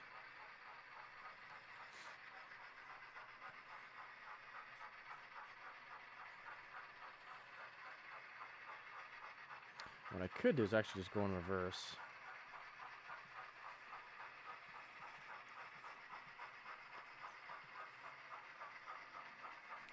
This is the kind of cool thing about this chase car.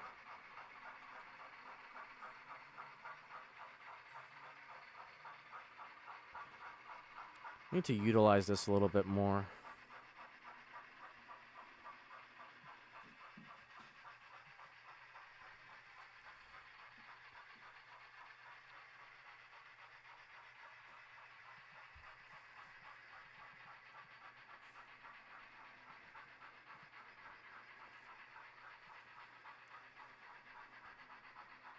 All right, and there's our lead steam engine.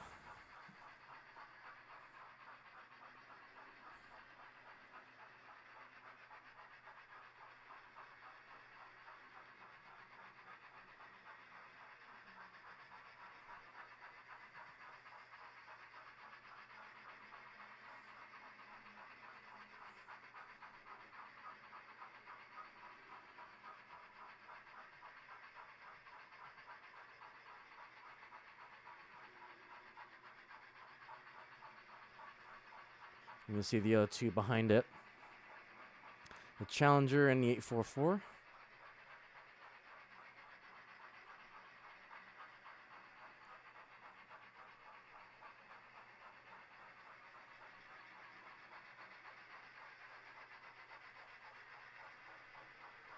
Oh, that's a pretty cool shot there.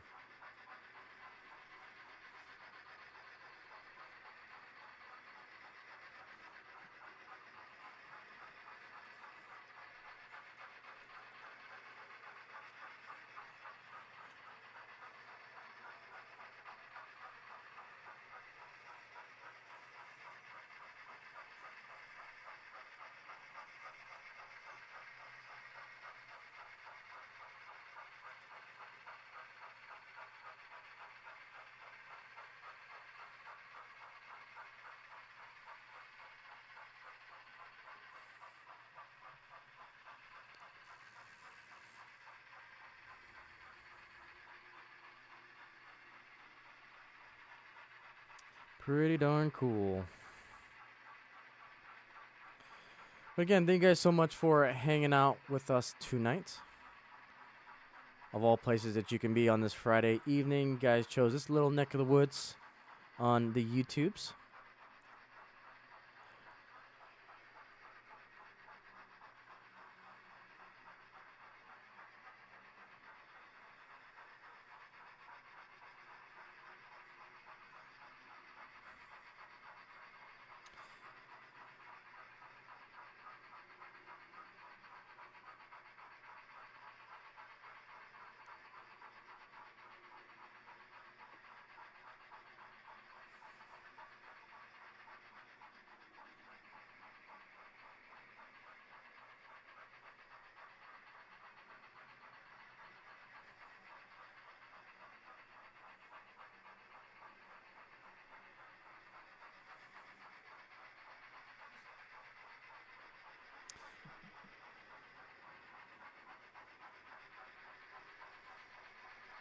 So you change your mind on, as there's finally some Norfolk Western stuff coming up, getting the UP Challenger. Oh, you are getting the Challenger too. Nice.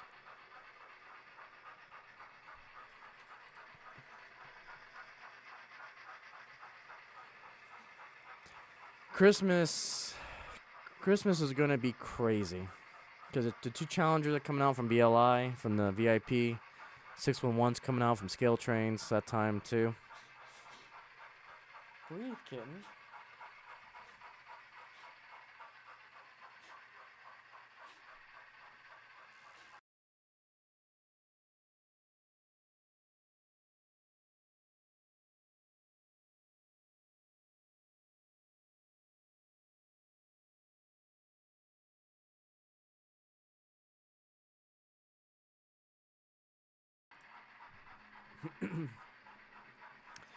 Alright, so let's do something that we haven't done yet on this stream. We're going to accelerate the camera car here. Oh, you're not... Okay. You're not going to get it, yeah. That's fair.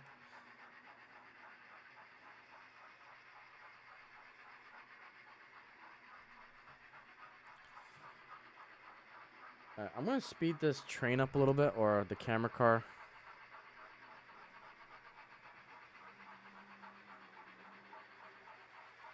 So, bear with me here. There's a method to my madness.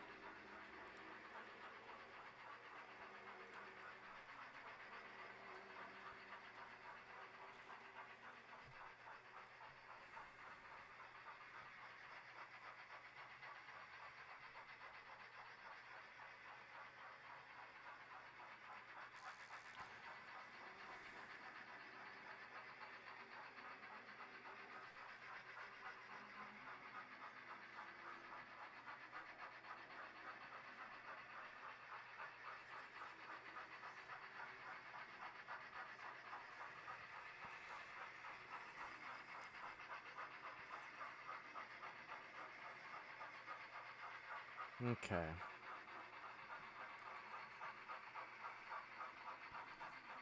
There's the speed here.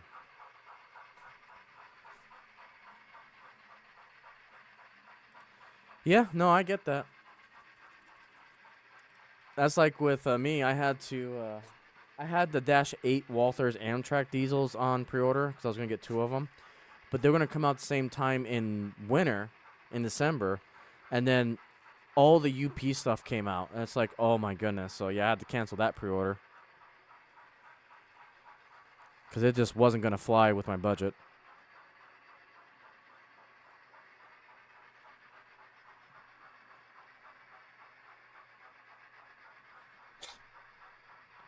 Oh, kitten.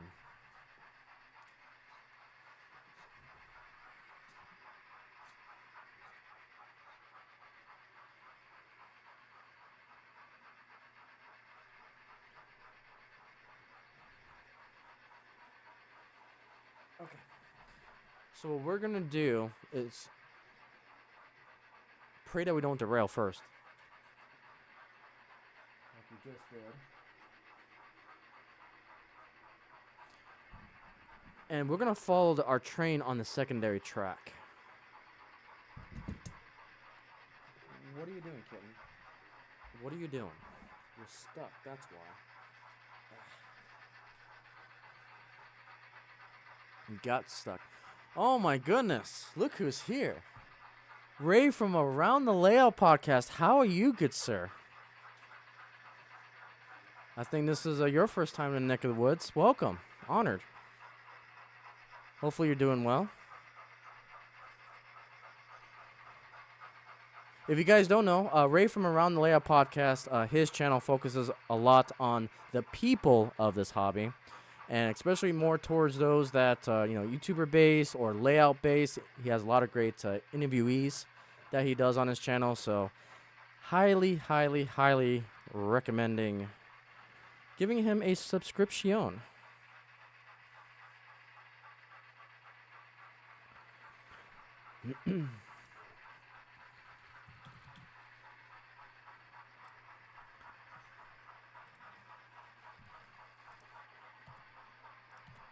And there's that shout out.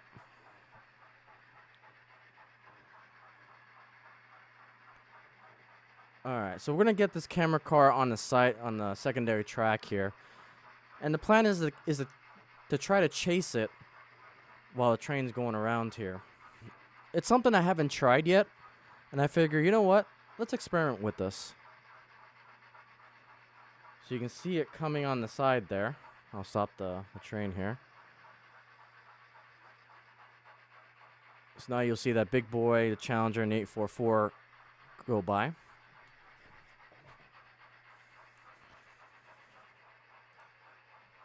Yeah, and that's what we do on this particular podcast. We talked about the news for like the first hour, and then we just go into Railfanning mode. So here's the full layout.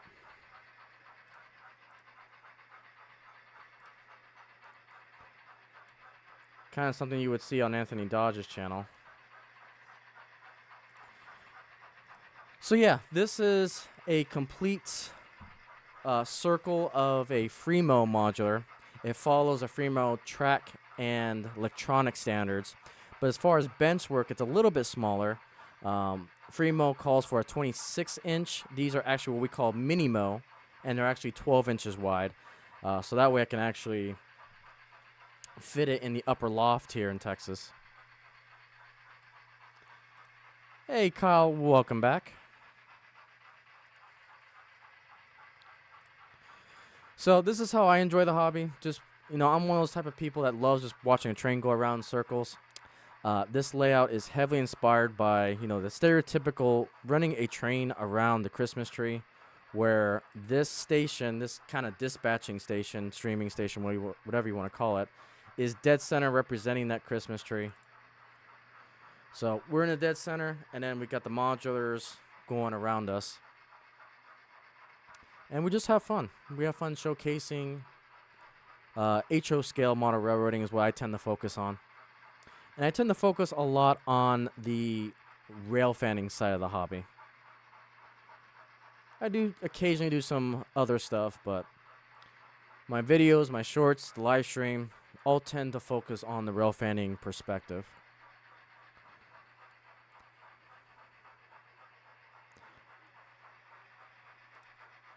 Alright, so let's get you guys back on that car.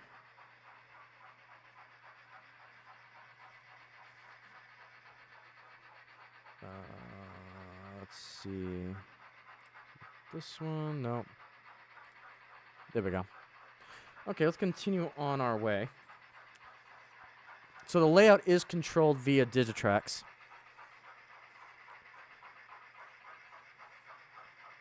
And the beauty about it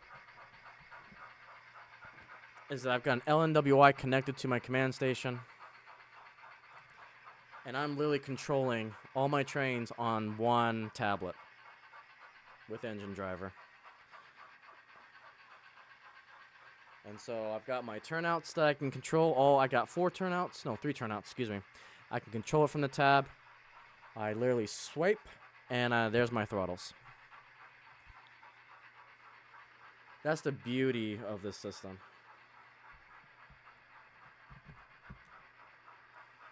And eventually we'll have everything controlled via JMRI as well, but that'll come with time. All right, so a parked here on a siding as we watch our big boy Challenger and 844 kind of pass by.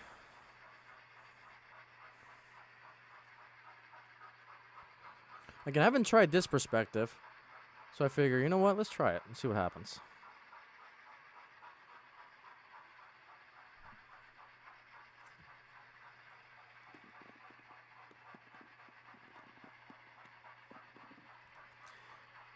Yes, Engine Driver is the app for Android devices.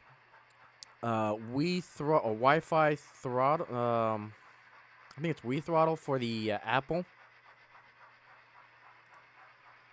But the issue with the Apple one is that there's a light version and there's a pro version. You got to pay for the pro version, whereas Engine Driver on the Android app is free.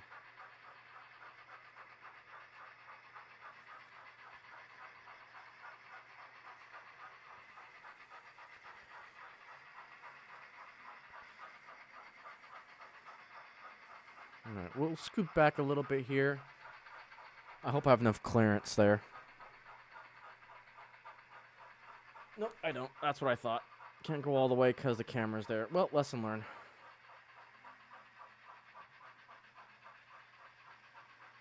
Hopefully I didn't derail it. Okay, well, that's as far as we can go.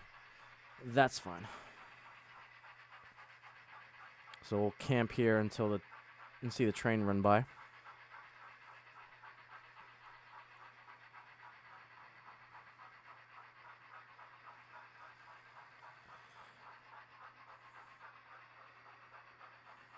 Matter of fact, let me get you guys on this.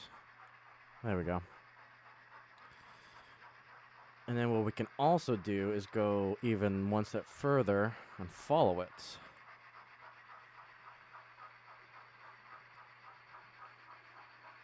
There we go. We haven't done this either. And this is where I really need to think about doing a double mainline on this layout. I think this has kind of proven to me that I need to do a double, because I was thinking about just keeping some parts single, but the views that we get from this camera car and having a double mainline go around, it just gives us some incredible shots, actually, the more I think about it. Because now we can follow the train like this.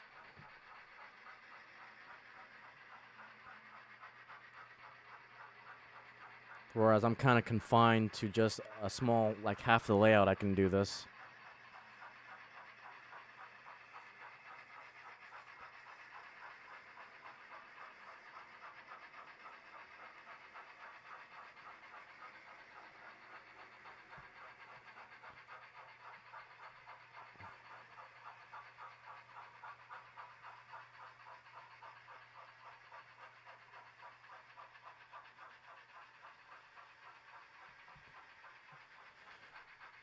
Yep. That's going to be a priority probably sooner rather than later. It's getting the double track mainline. Because now I actually have a legitimate reason to do it. Alright, let's reset. While this is resetting, I'll get you guys back to all the cameras here.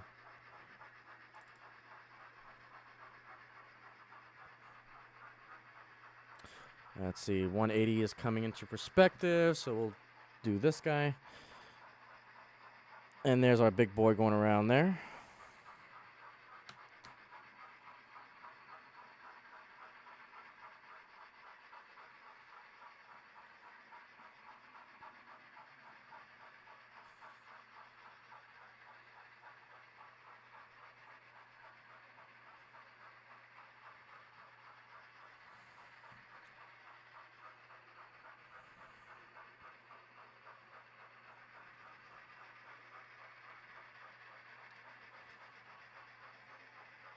And there's our camera car. Alright, so let's do this.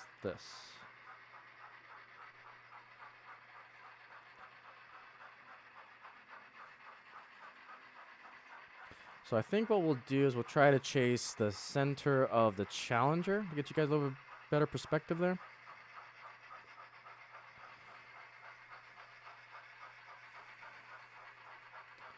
Alright. Let's get you guys back here first for a little bit.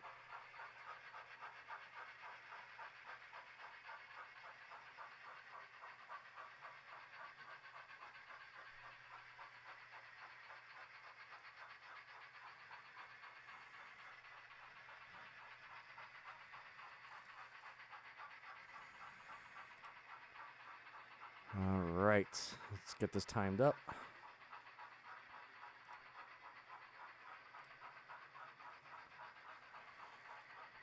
Let's get you this screen.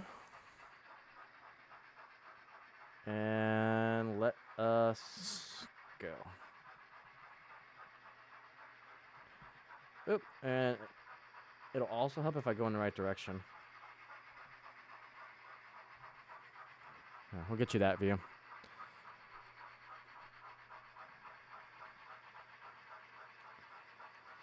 So we got the 844 to the left.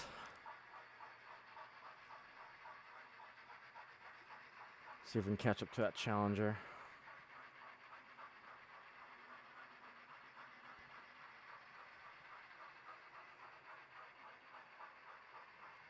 There we go. Challenger 3707.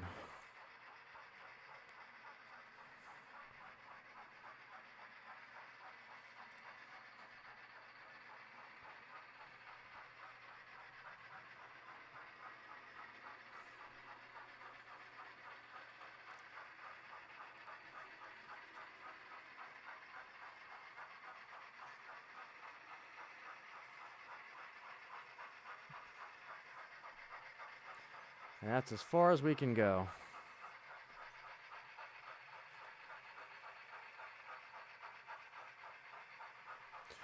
Kind of looks like the old Lionel floodlight cars with the overlay sized lights as spotlight. Yep. Yep.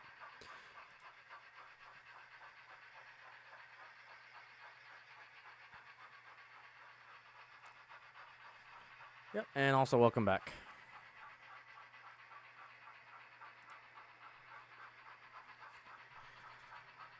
You were thinking about the movie Runaway Train, yeah.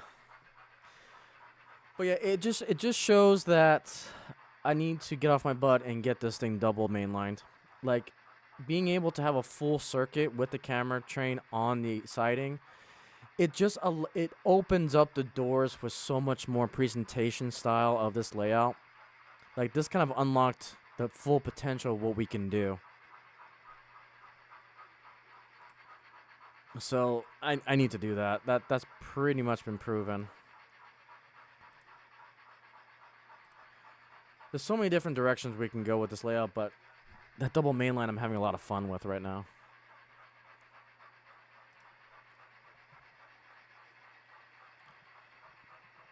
And I gotta move that camera back so I can get the full extension.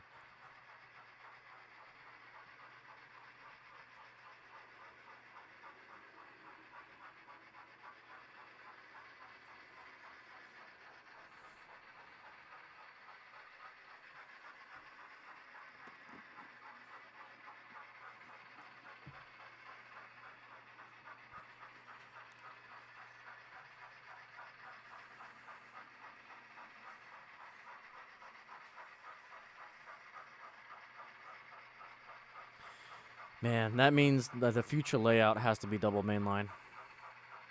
Yep. That's going to be a thing.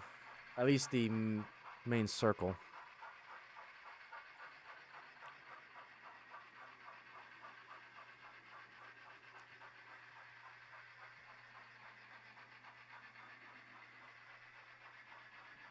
All right. The camera train has been reset.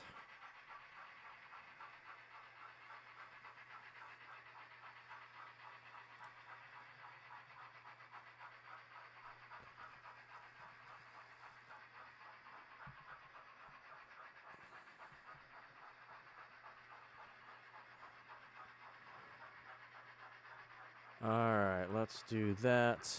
That's a $1 million question. Single or double? For me, I just proven to myself that I need a double mainline. just for what we're doing right here. I mean, look at that view. You got the BL2 side by side with the big boy, with the camera car, looking at the rest of the train on the left-hand side. I gotta do a double, hands down. All right, Jeff, take it easy. Yep, I'll see you at Sunday as well.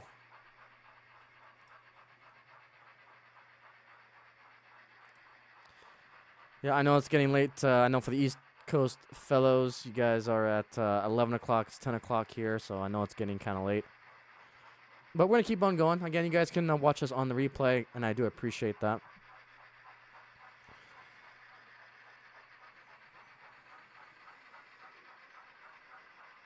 Look at that view, though. Like, seeing it from this perspective, that is pretty cool.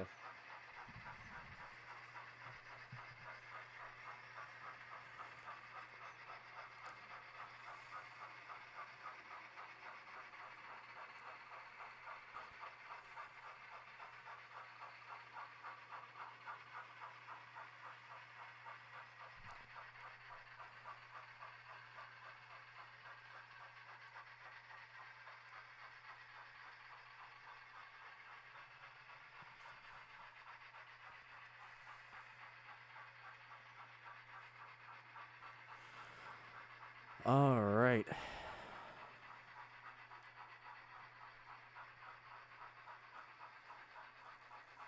So cool.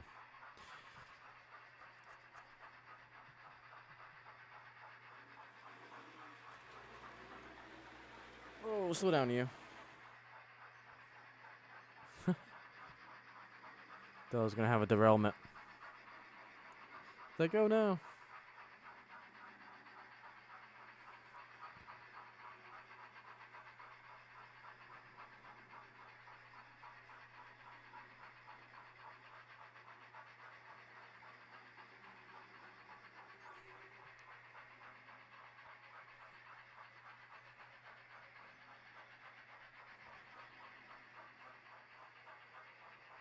Okay.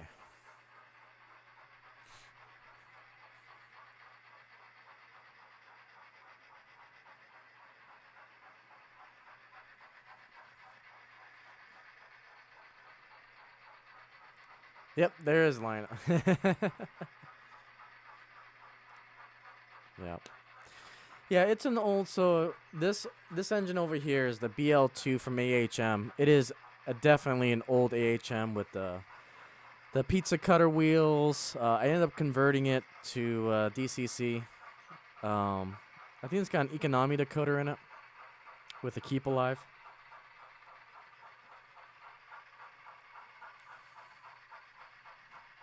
I love this little diesel.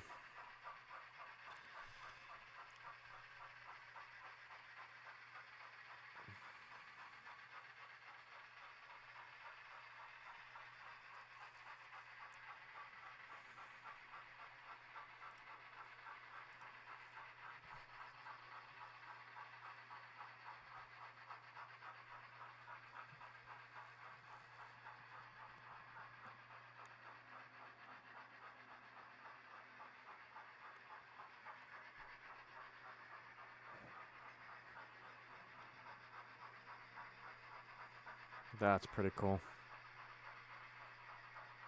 And we'll slow it down just a tad here.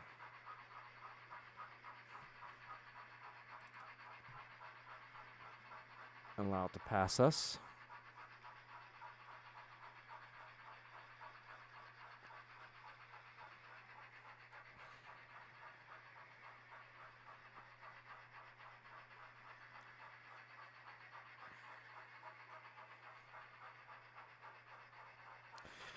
You know, and it's starting to grow on me that I actually need to do a triple main line.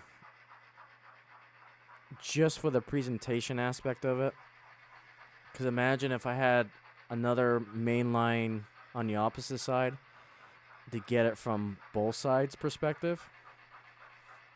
That's also growing on me.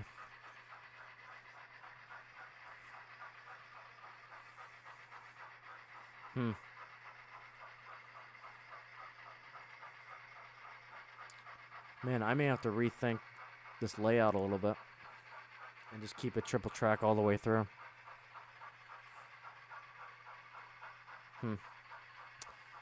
We'll see.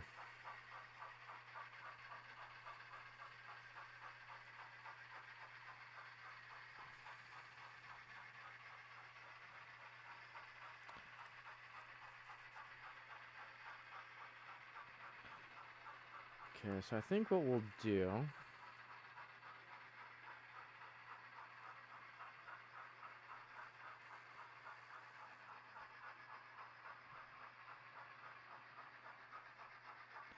Turnouts. Let's throw the turnout up here.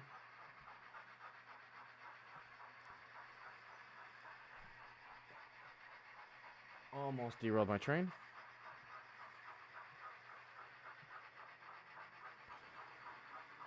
Get you guys on the main line here.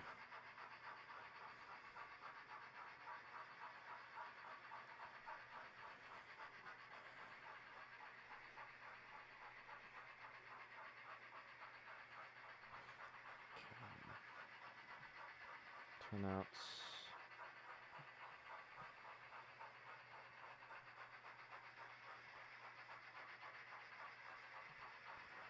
I'm gonna see if I can get you guys to a different advantage spot here.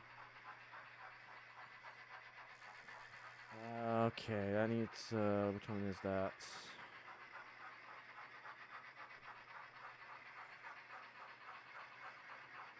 Crap.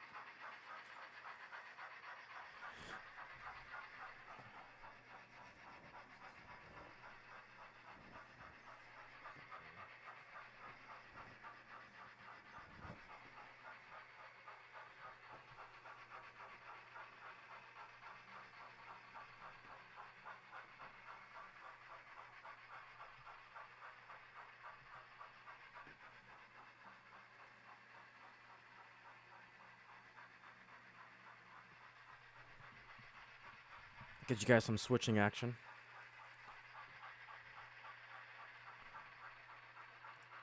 There we go.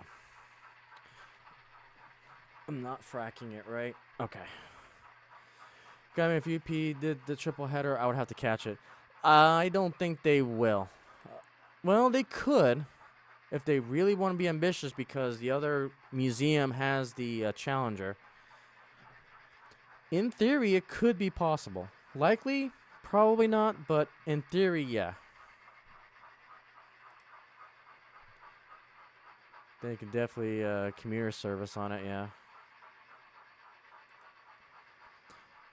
So we'll get this side. The switch isn't as long. Well, the siding isn't as long as the other one, but get you a different perspective at least.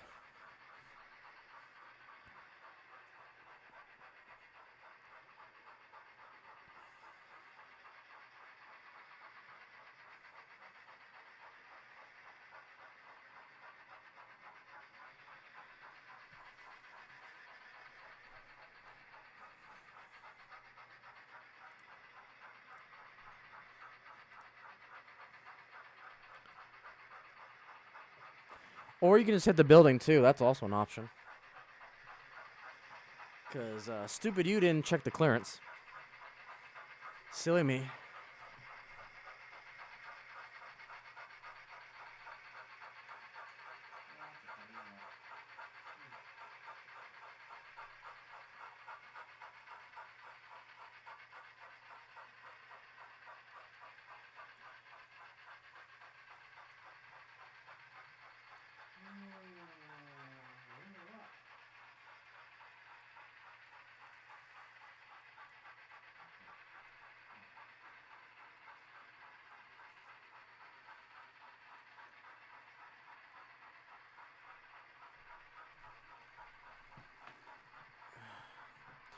Okay, definitely learning a lot from this experience. Definitely learning a lot because I got so used to the main line having all the clearance. Trying to do these little sidings, yeah, it's proving to be a challenge. And it's definitely going to have to make me rethink a few things if I really want to pursue this.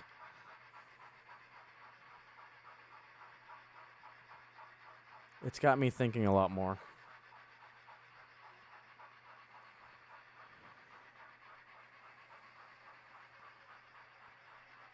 We'll just stay here since the train's already here.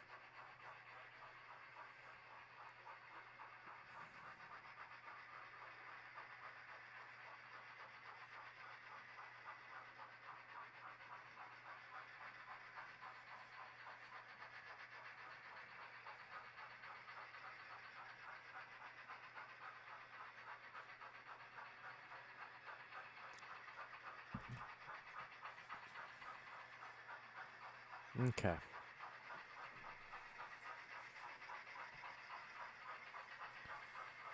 And let's back up.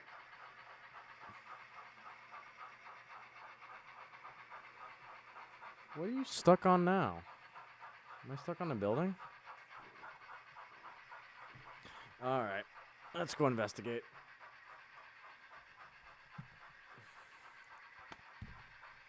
Let's go to all the cameras.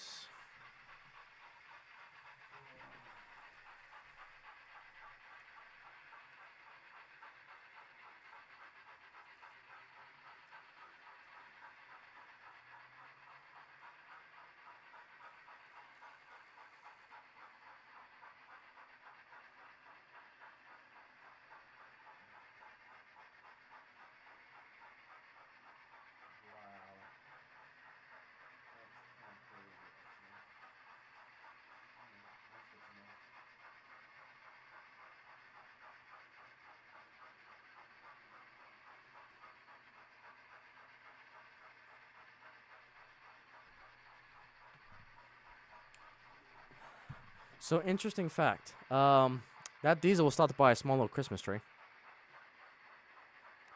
Because I didn't realize how close it was to the tracks, and then it picked it up, and it's like, nope, this tree is going to stop this diesel from going anywhere.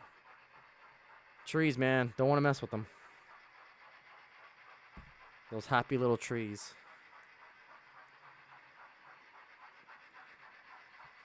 I'm just going to keep the throttle near me.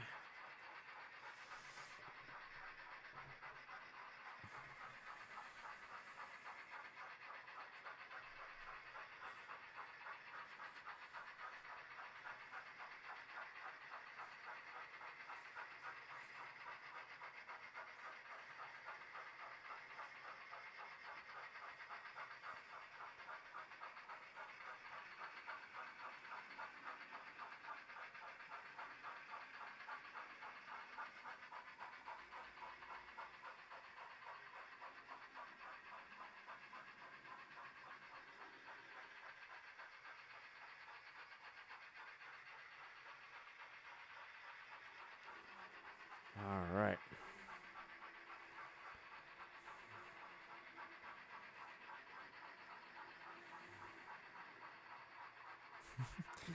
I love that camera car. It's so ghetto, but it so works. Yeah,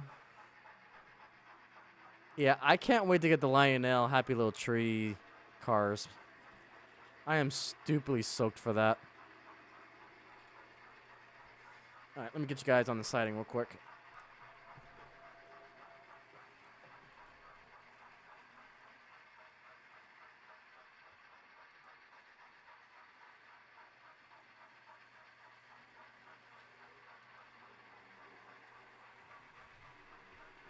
All right. Get you guys back on our newest view. Yeah, this works too. This would be kind of cool. Papa John, how are you, good sir? Welcome, welcome. Hopefully you're doing well. Hopefully you didn't caught up in those nasty storms that kind of went through the other day. I was watching some storm chasers. I mean, they were chasing all sorts of really bad weather throughout the Midlands.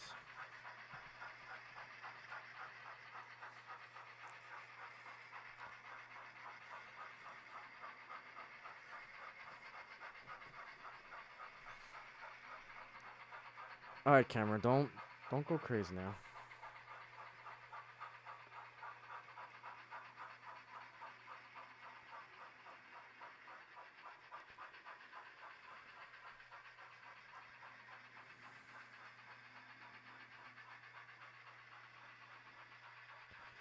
All right, stop it right there. Yeah. Yep, I can't wait to get those. Lionel, happy little tree cars. Yeah. Oh, so you don't know about those? Okay, hang on. We're gonna take a quick field trip. If you don't know what those are. Yeah, hang on. Hang on. We'll take a quick field trip.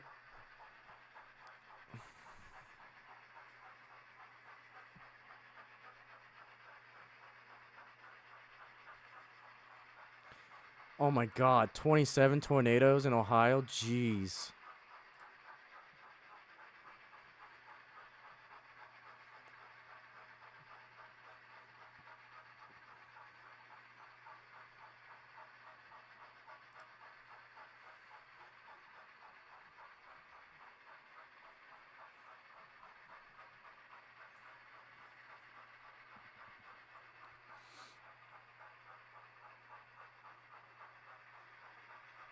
Yeah, I'm trying to get to the catalog.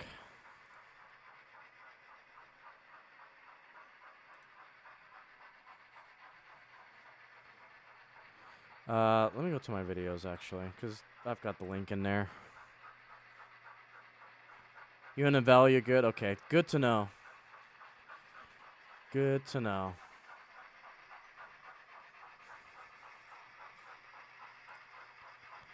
Yeah, I did a video on the Lionel catalog for 2024, and their HO selection, oh my gosh, it is really, really good.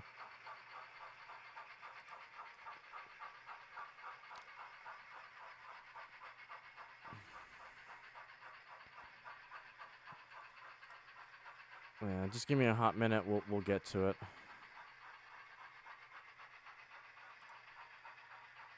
Let's see. Let me put you guys on all the cameras as I find this. Don't want to bore you too much.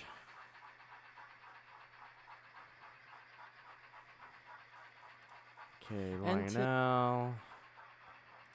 Let's go to the catalogs. Okay. Prepare yourself. Oh, you live close to Lake Erie. Nice. Yeah, make sure you're sitting down for this one, Kyle, because it's quite an announcement they had. I think it was about 2 weeks ago this came out. Okay. So this is their HO catalog offerings.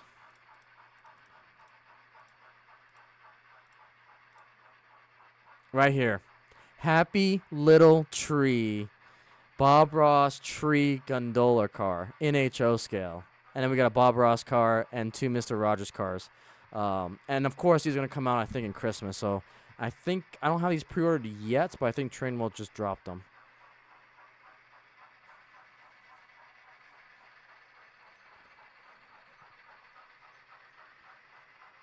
Yeah, I'm sorry to hear that, Randall. Yep. Bree, welcome. How are you? Yes. Thank God it's Friday. Absolutely. Yeah, they got the Justice League cars too. Yep. Where are they? Did I pass them? Probably passed them. Yep, right there. And we got some Looney Tunes cars. We got the Justice League, Batman. Yep.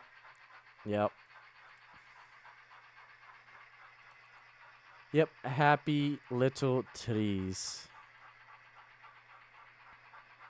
Insane. And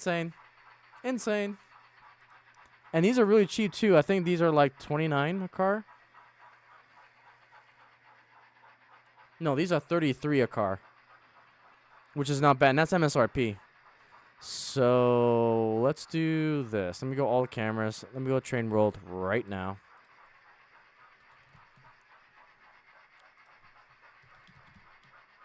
Again, hashtag not sponsored.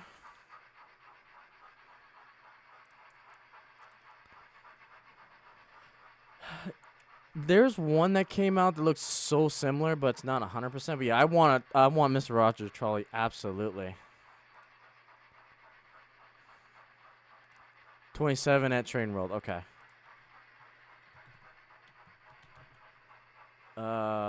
And I'm actually going to pre-order these right now. Yeah, 26. That's so cheap. Oh my gosh, I love it. Right there. 26 from Train World. See, it's like, come on. Stop going crazy on me.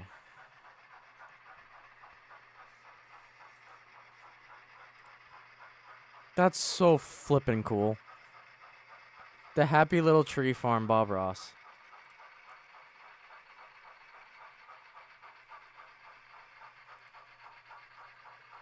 The Godzilla thing is packed away.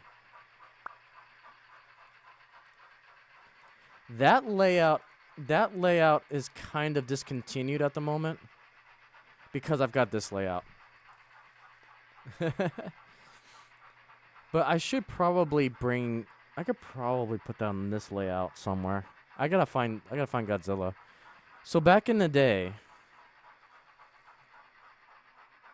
hang on.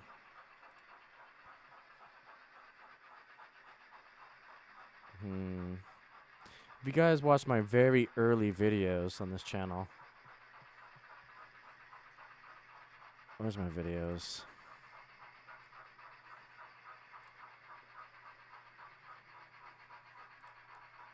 Hello everyone, I am. Let's see what else. So shop. Oh, I don't know if I even have it captured. Anyways, I used to have a layout that had like Godzilla and a dragon on either side. But yeah. I know it's Bob freaking Ross and Mr. Rogers as well. Like, come on. That sounds like I do the Godzilla thing, but the extra words, yeah.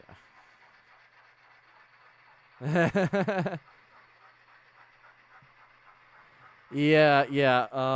I need to get those cars. But the question is, how many of those tree cars do I want to get? That's really the ultimate question. Because I kind of want a full train of those. Matter of fact, I really want to get more. Oh, man. How many of these do I want to get? I don't know.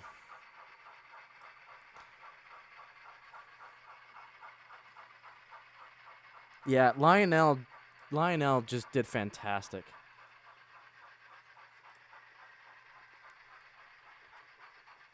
So we're definitely getting all 4 of these. It's just I kind of want to have a full train of the Happy Little Trees. I just don't know exactly how many I want to get. I'll have to debate on that one. And what's cool about it is that you don't have to get a Mr. Rogers. They've also got this main central with the same theme as well if you don't want to do Bob Ross. Yeah, yep.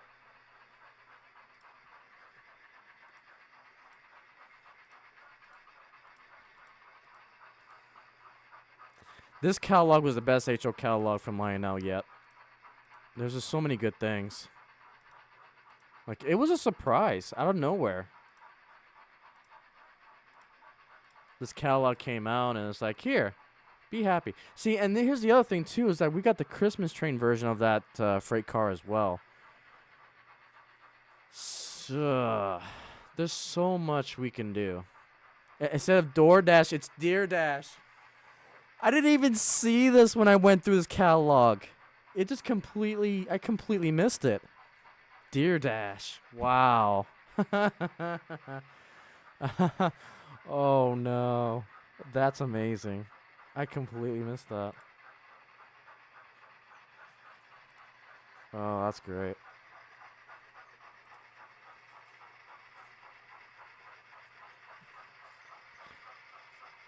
Yeah, so there's the Christmas tree ones.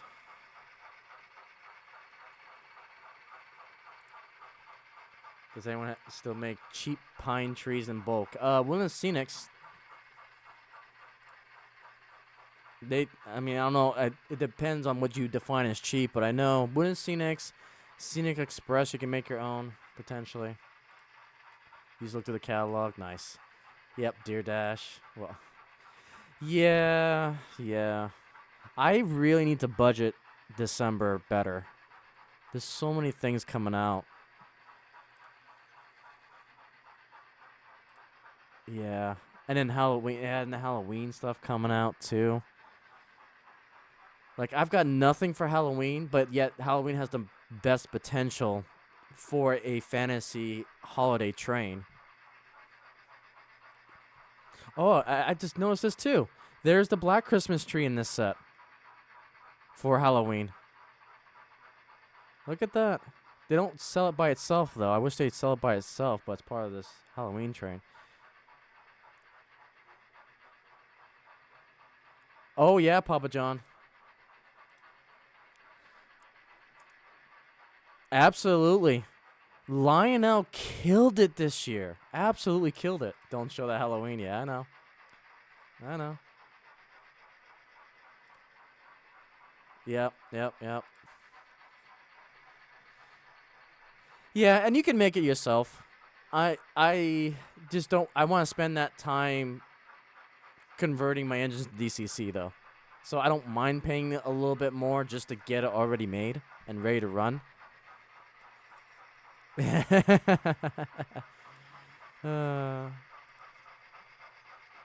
So yeah, here's a nice Halloween train. Hint, hint. Anyways. So we got the Polar Express as well. Yeah, that's just... And the Polar Express cars, like... I'm screwed. Lionel really... I wasn't expecting Lionel to do all this.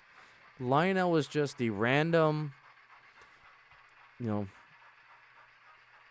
Just mess up everything. Like, it has destroyed the budget for this year. Because, like, I don't know. Oh, Lionel. Kind of epic. Kind of epic. Yeah, so the gondola. Yep. Get all the things.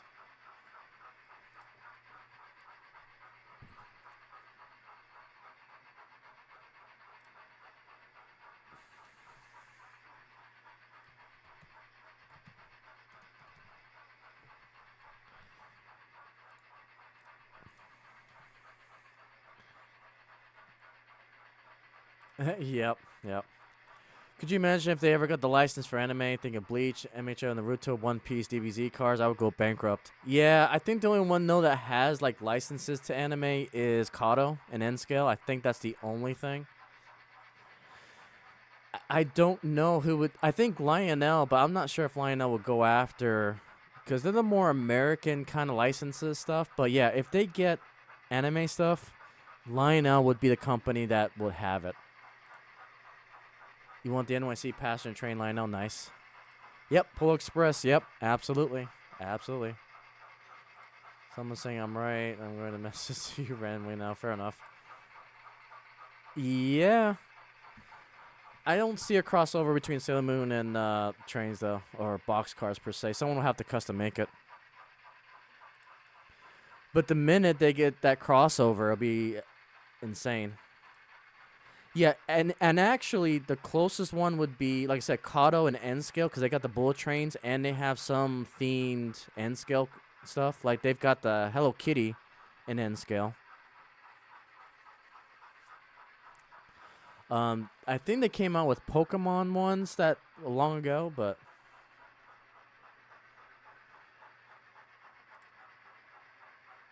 Yeah, Kato's the only one for the Neo Genesis. Yep, start sending emails to Kato. Yep. Absolutely. You want pictures for science. Fair enough. I can put... I've got the mini Sailor Moon cats that they came out with a while ago. And I need to put them in flat cars. That's about as close as I'm going to get right now.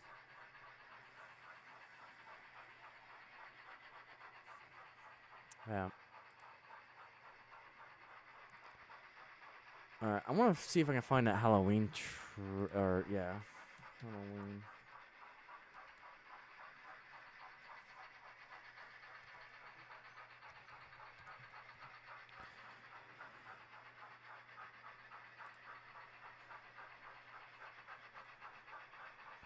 So that Halloween train is actually... Cuddle would make so much money if they would do that in HO scale. Absolutely. But Cuddle's N scale. They're in the N scale market.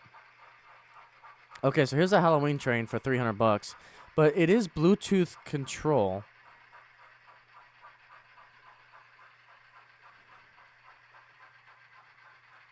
Yeah, this will be one that I would probably get. But this will probably be next year. Yeah, it's just, again, it comes out in December. Like, I'm screwed. December has so much freaking things coming out. You got 2 Harley sets last year. Nice, Papa John. And that doesn't surprise me either. Yeah, in HO. There is a demand for bullet trains in HO. And not the crazy Bachmann $800 MSRP BS. You better stop. No. Of course I'm not going to stop. And then here's some box cars. This is actually pretty freaking cool the more I look at this. I like that a lot. I like that color. What's this one say? Pumpkin spiked instead of pumpkin spice. Wow. These cars get better and better. Again, December 24. Oh my goodness. Yeah, that's pretty cool.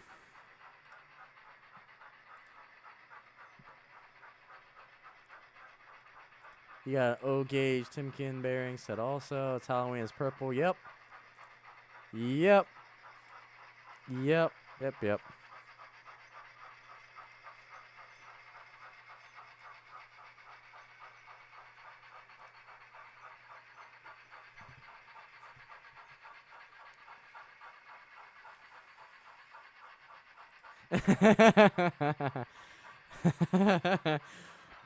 Oh, that'll be the day.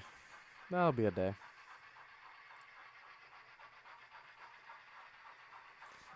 No, I think that's really all I was gonna look at real quick.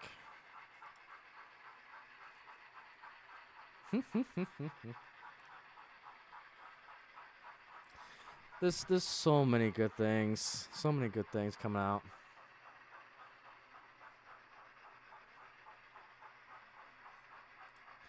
You would do a Japanese themed HO layout. Nice.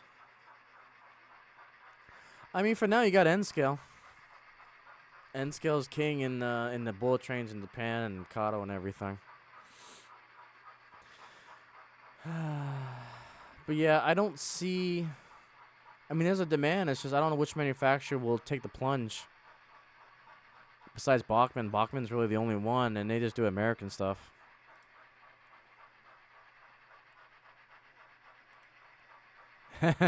Fair enough.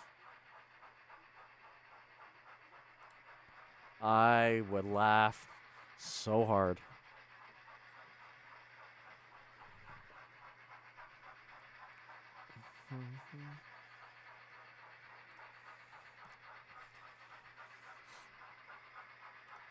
But yeah, that's the rabbit hole of the Bob Ross car.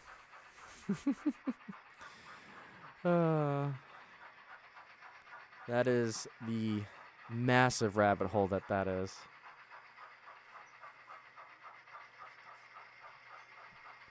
But yeah, again, guys, thank you so much for getting us over 5,500 subscribers. We hit that milestone a couple days ago. And we are approaching 150 watch hours for the channel to be monetized. So out of that 3,000 that is necessary. So you guys have been killing it. Again, you guys decide when we hit those milestones. I'm just happy to do this. It's just been something I've loved most of my life. It is the world's greatest sandbox hobby. And man, we're just rolling right along. And it's a good year. It's a good time to be in the hobby. Many manufacturers are producing really good quality level of locomotives and details, while we still have a good supply of the old new stock that's running around in train shows. It feels like it's that perfect balance.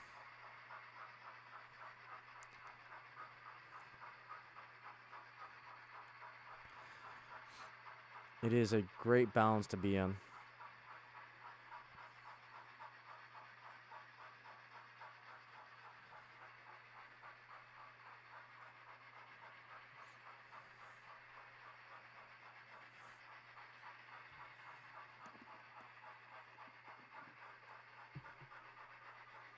All right.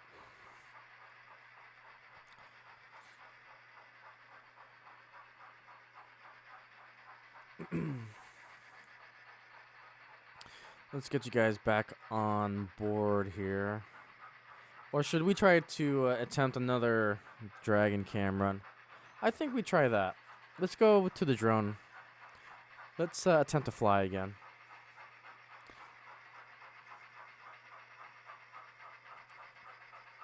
I think what I'll do is I'll turn off my ceiling fan. So I'll be right back.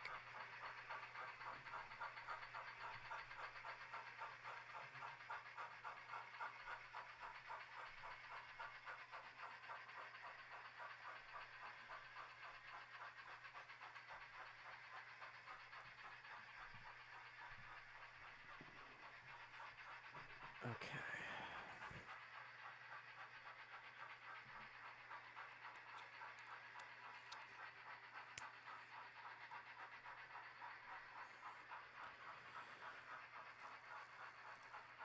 No, no, that's not what I want.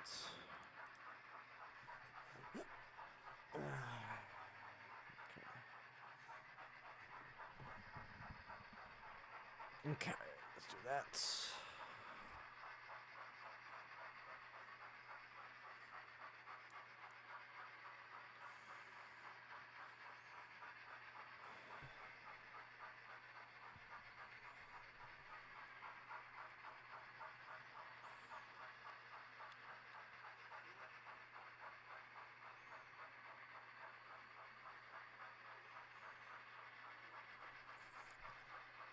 I know, right? Get the medical team on standby.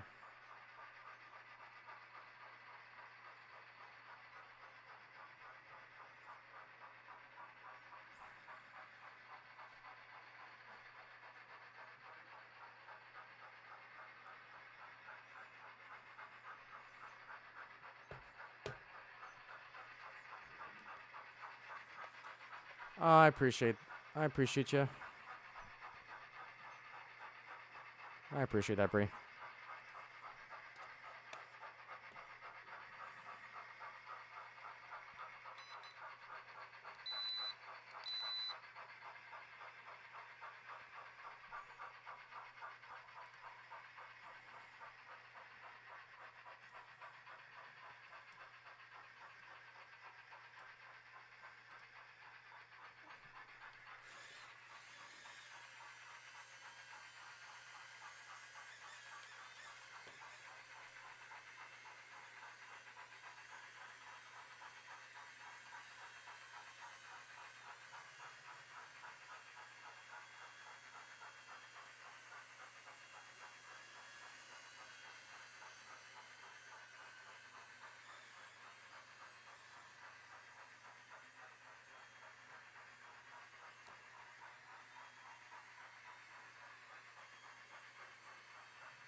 Gotta adjust the camera.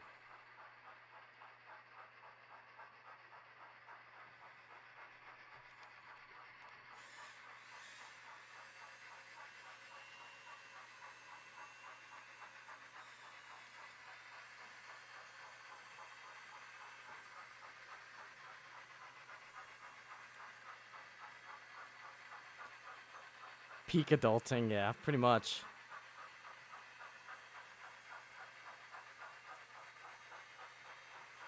Ain't this cool though? Oh yeah, look at this view.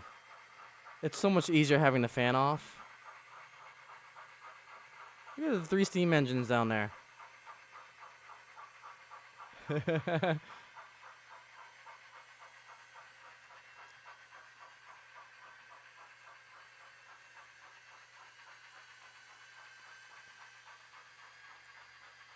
It ain't great. It doesn't have auto level. I'm flying this manually, which is not the greatest thing.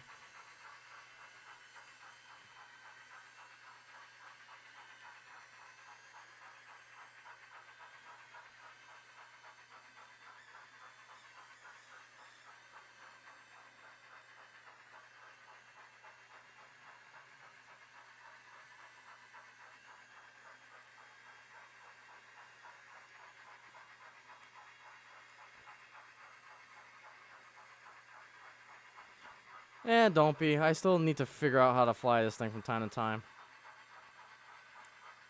I'm still a novice when it comes to drones.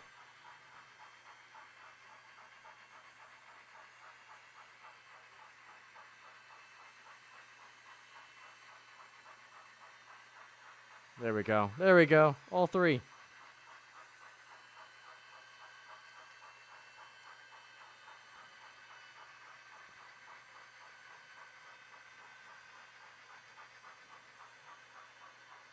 I think I redeemed myself a little bit.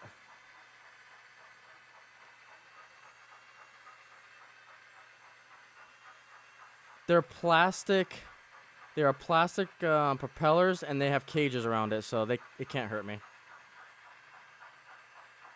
I mean, I say that now.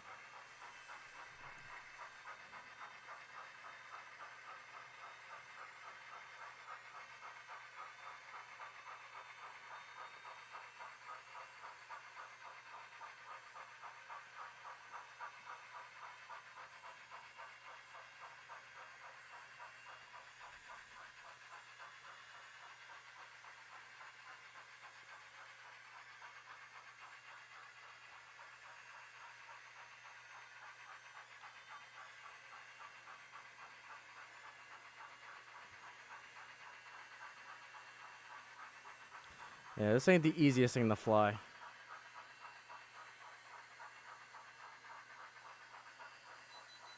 Ah.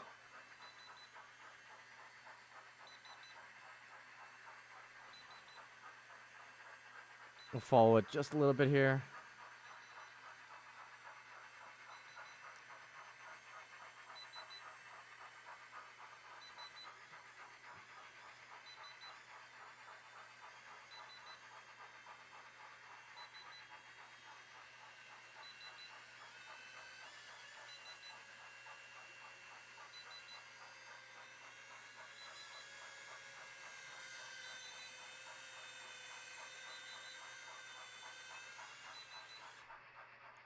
Okay, and we landed it.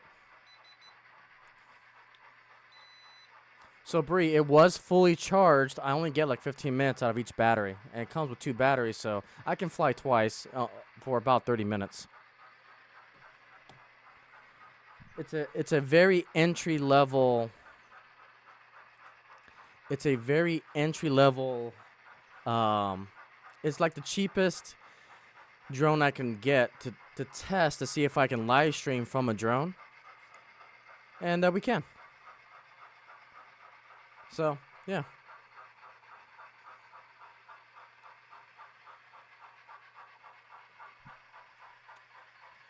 So, yeah, it gives you basically 720 in resolution. And that's the battery right there.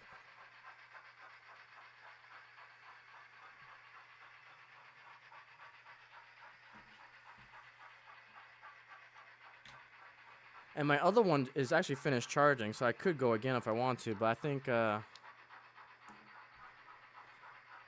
good on the drone front.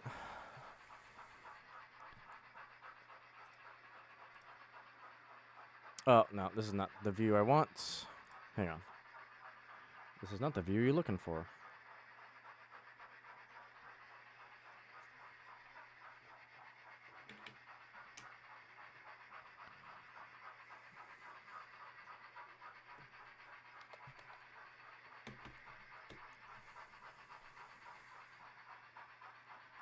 Oh my gosh, yeah. That sounds like a Call of Duty mod. Dropping Godzilla on a kill streak. They should do that.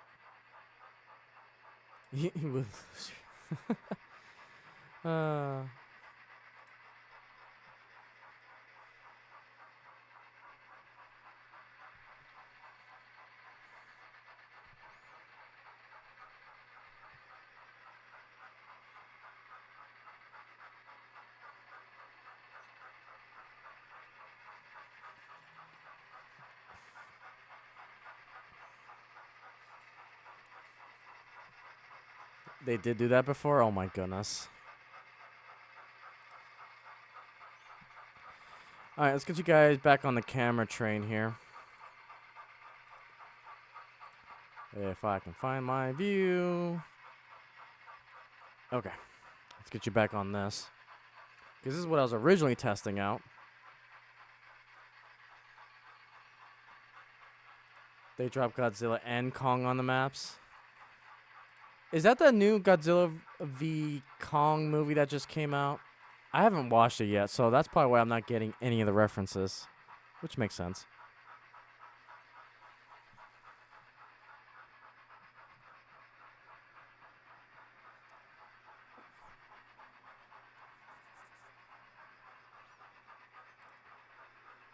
Oh my goodness.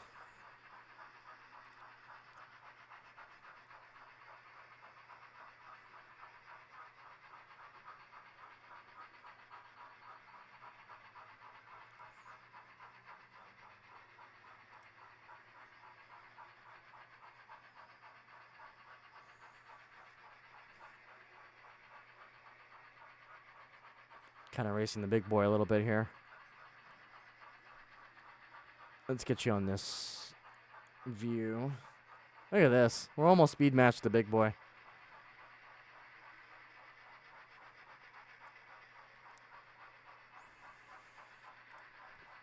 It was from the original movie from a few years ago. Makes sense. Imagine when Biz tries to pull the chops on you.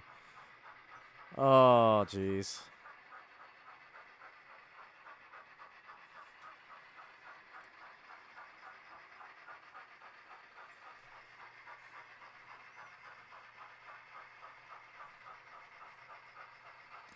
And that's the end of the line for the camera car.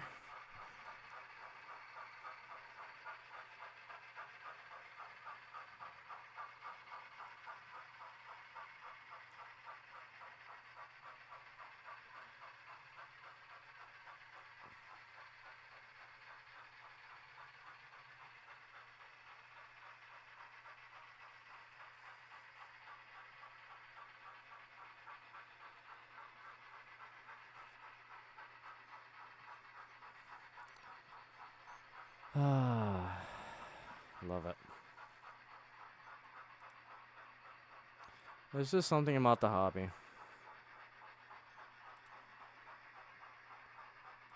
Oh, she did. Nice. They're still here. Still going strong.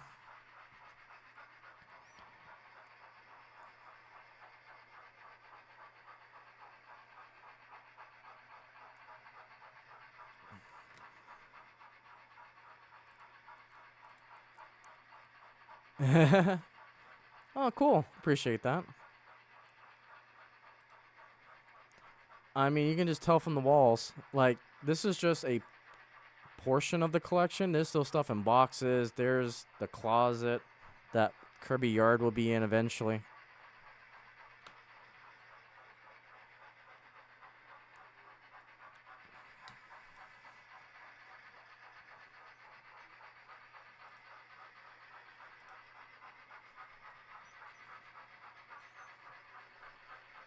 All right, let's do something real quick.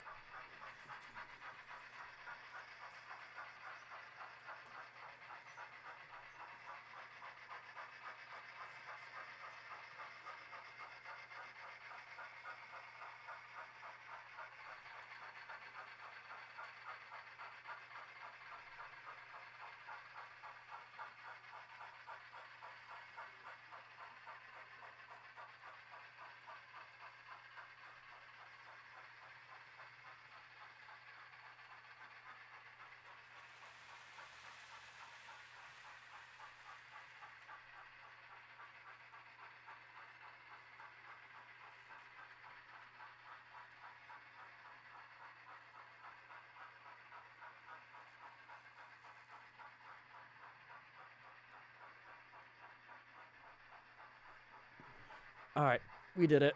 We did it. Let's do it.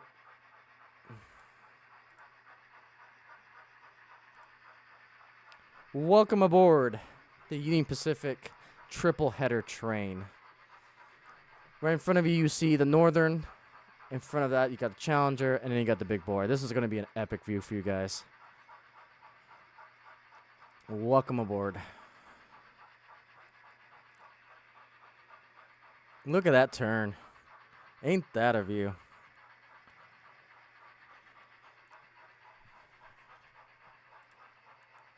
Oh. Nope, they're not props.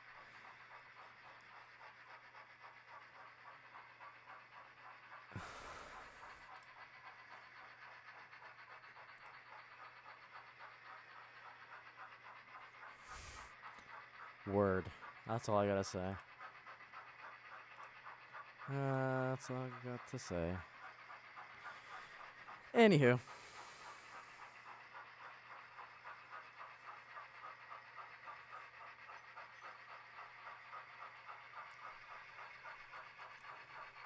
Time to head home. All right. Thank you, Kyle, so much for hanging out with us.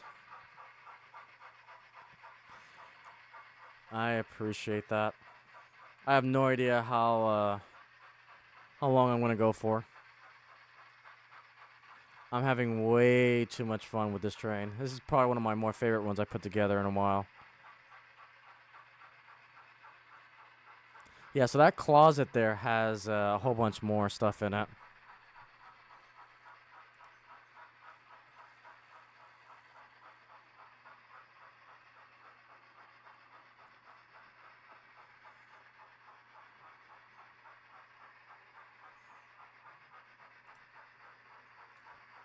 All right.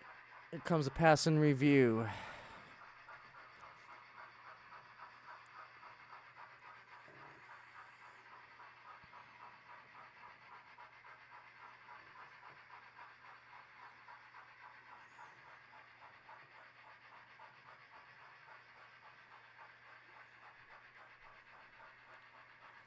That's the glorious thing about having a train run in a circle. I know it's not for everyone, but man, it is just, I can do this for hours.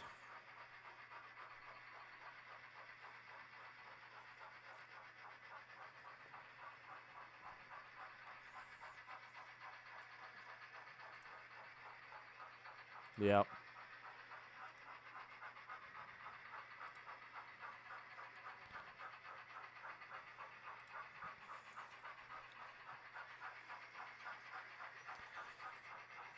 All right, so now you can see the full train.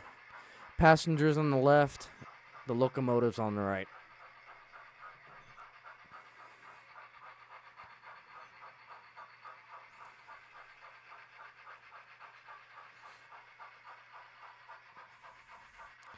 Yeah, no worries, BCR parts. No worries. I get it. It is definitely late for everyone. Yeah, it's already midnight for those on the East Coast. 11 o'clock here in Central. And, what is it? 9 o'clock on the West Coast. And see if that makes you happy and allows you some escapism. That's really all that matters. I appreciate that, BCR parts. Take it easy.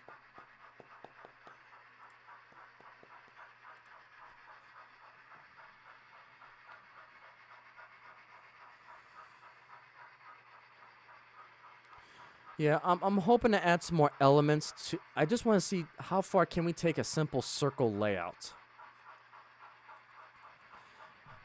Because it's getting to the point that we can stream like 4 hours and still try to, mix things up a little bit, get you different perspectives on the train, off the train, chase it from the side.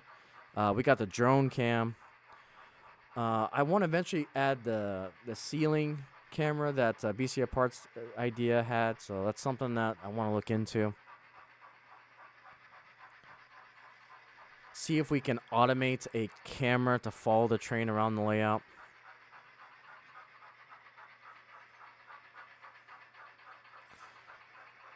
So, yeah, we're just seeing how far we can take it. So there are spirals. It's called a helix in model railroading terms. A helix would be too big for this layout, or for this room, and it'll be too heavy for this room. because we're on a second level loft, and I don't want to put too much weight on this second level. So, yep, as long as it gets the job done. No, there's not enough room for a helix in here.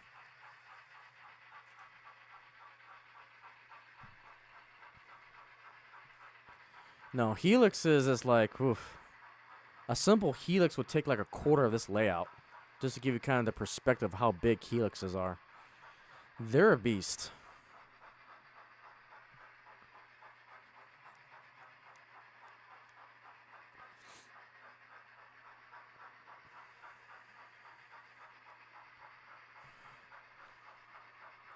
Yeah.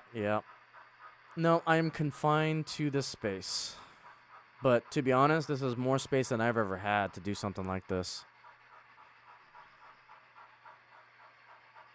There'll eventually probably be like a train shed or a train barn in the future, but not right now. I need Elon Musk to get, what the heck is this internet? Starlink in Texas. At least for San Antonio area. Last I checked, it wasn't in San Antonio.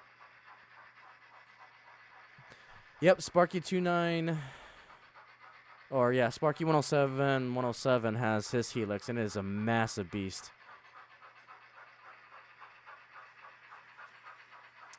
Yep. Absolutely.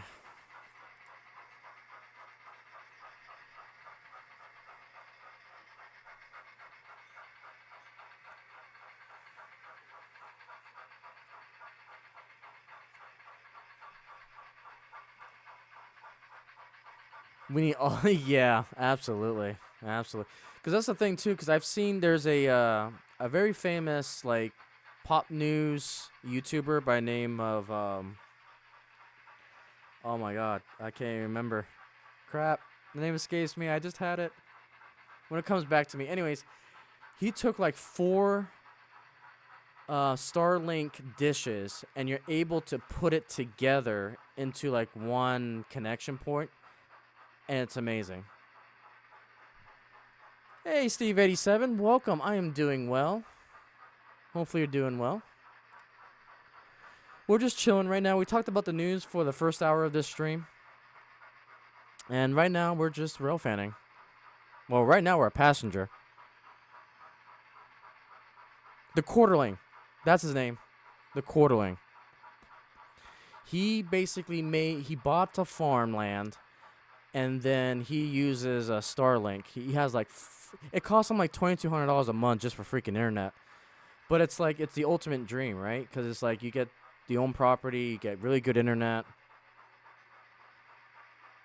And that's kind of inspired me a little bit. All right, Bree, take it easy. Thanks for coming out. Always. Always.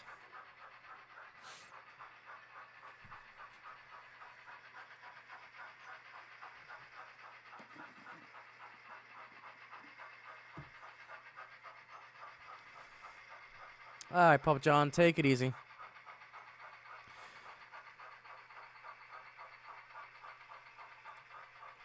Yeah, I think what we'll do is we'll probably go, I don't know, maybe another 20 more minutes.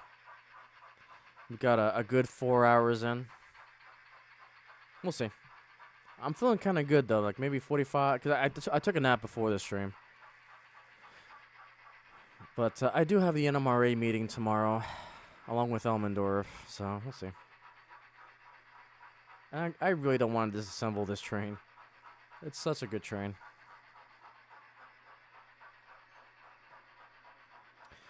But we're definitely doing kind of a salute to Union Pacific Steam. This is the last episode in the saga.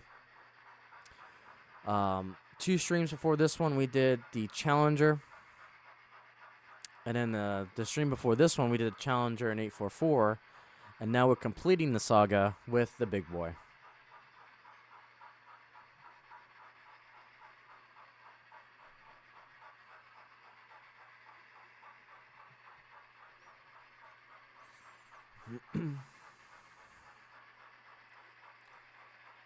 Get you guys that front view again.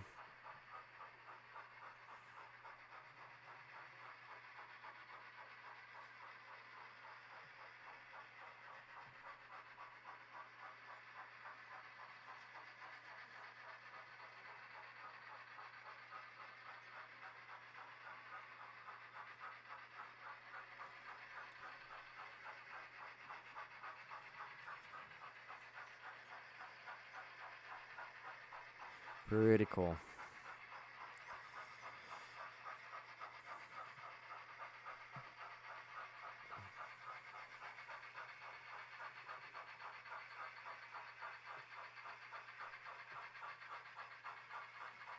Let me put that the BL2 diesel away real quick before I forget.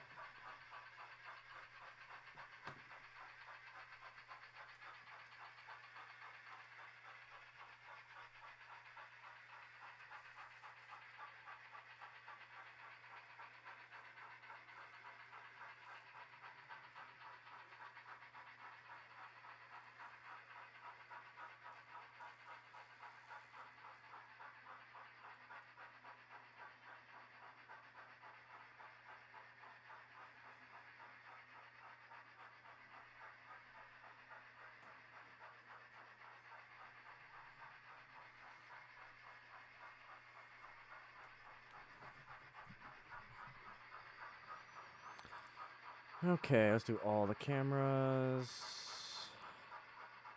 Get you back to a smaller size here. And we'll get the 180 up. Alright, so let's see what we got coming up. Trying to think what are my projects. Because the big project I was working on was converting that tender to Bunami, and that video just came out. And man, you guys love the DCC installs because those are some of my best performing videos. So I don't think I have any decent. Well, I think I'm going to grab me another Bunami decoder at the train show. So I want to convert. I want to get the diesel for this excursion to make it really feel like the excursion that we see in real life. So that's on my radar.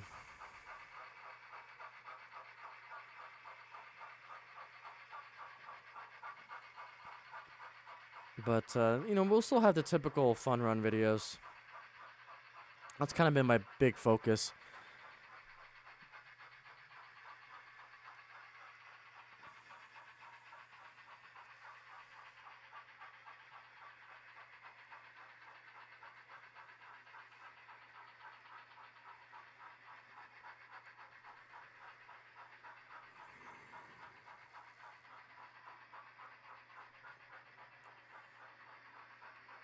Yeah, this is great.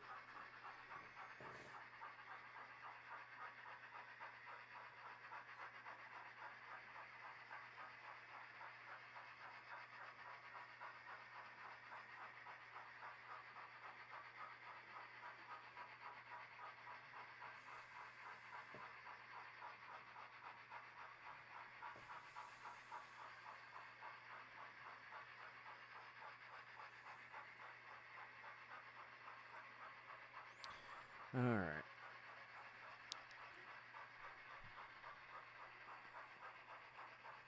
Let's do some more last minute railfanning here, and I think we'll start winding this down.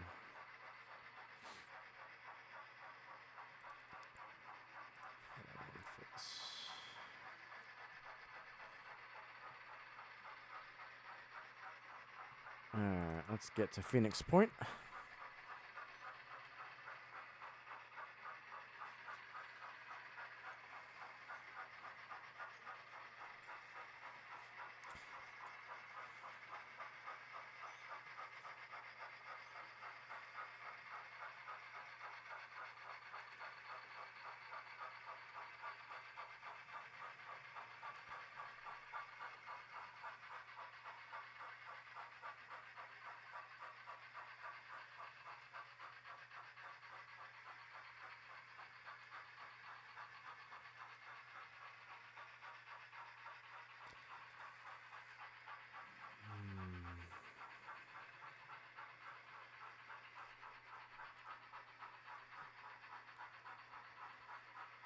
Alright, there's another.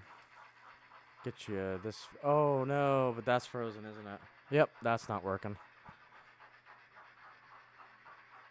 Interesting. Okay. Well, rip.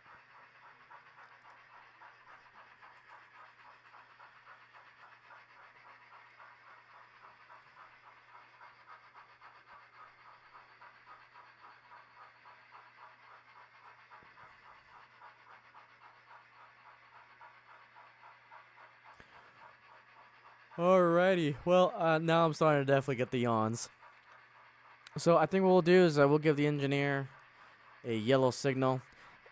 And something that I really want to do with this, I think I'm going to work on this week. I really want to get my signaling system back up and going. So I think over on Ghetto Point here, we'll have like a signal. I'll get my SE74 up and going. So that way we can have that again. Yeah, that's going to be a project I'm going to do.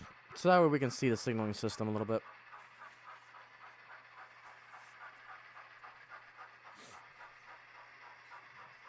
Alright, we'll do our final lap. We'll go ahead and get back on board for it. We'll do one more lap, and I think we'll call it a stream.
Yeah, I think we're just slightly under 4 hours. Not too bad. Not too bad.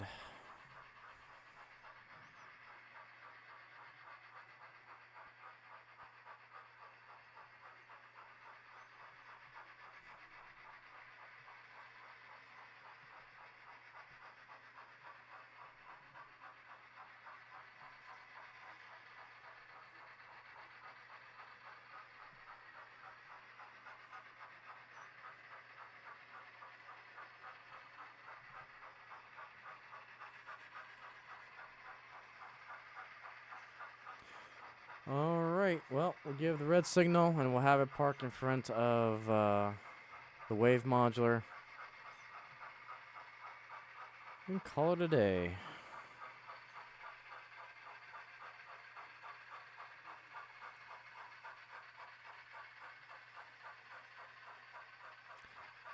And that'll complete the UP saga.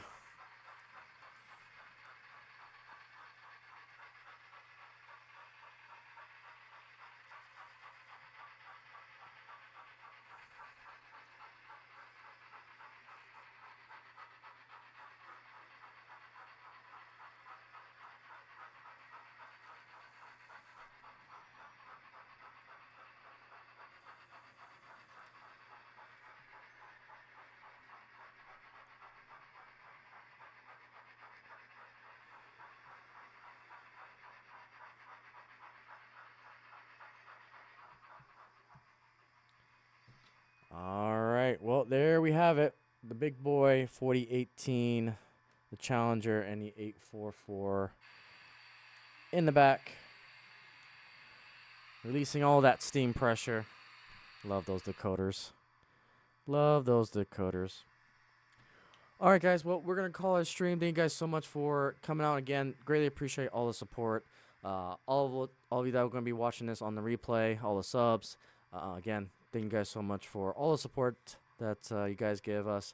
And with that, we'll go ahead and call it a stream. And we'll stream again next week, next Friday, same time, same place. And we'll see you back here on the Icey Rails. Thank you guys so much for watching, and have a great weekend. Bye, guys.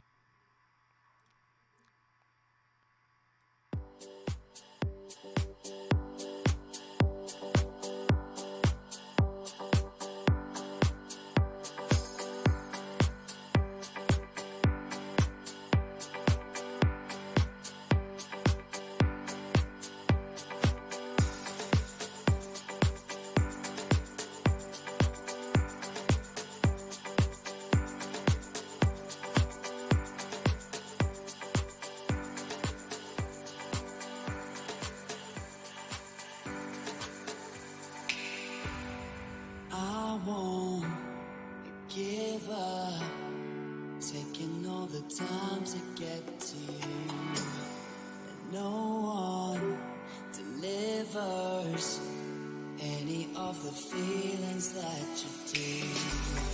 I've saved my life, waiting for the dreams to all come true.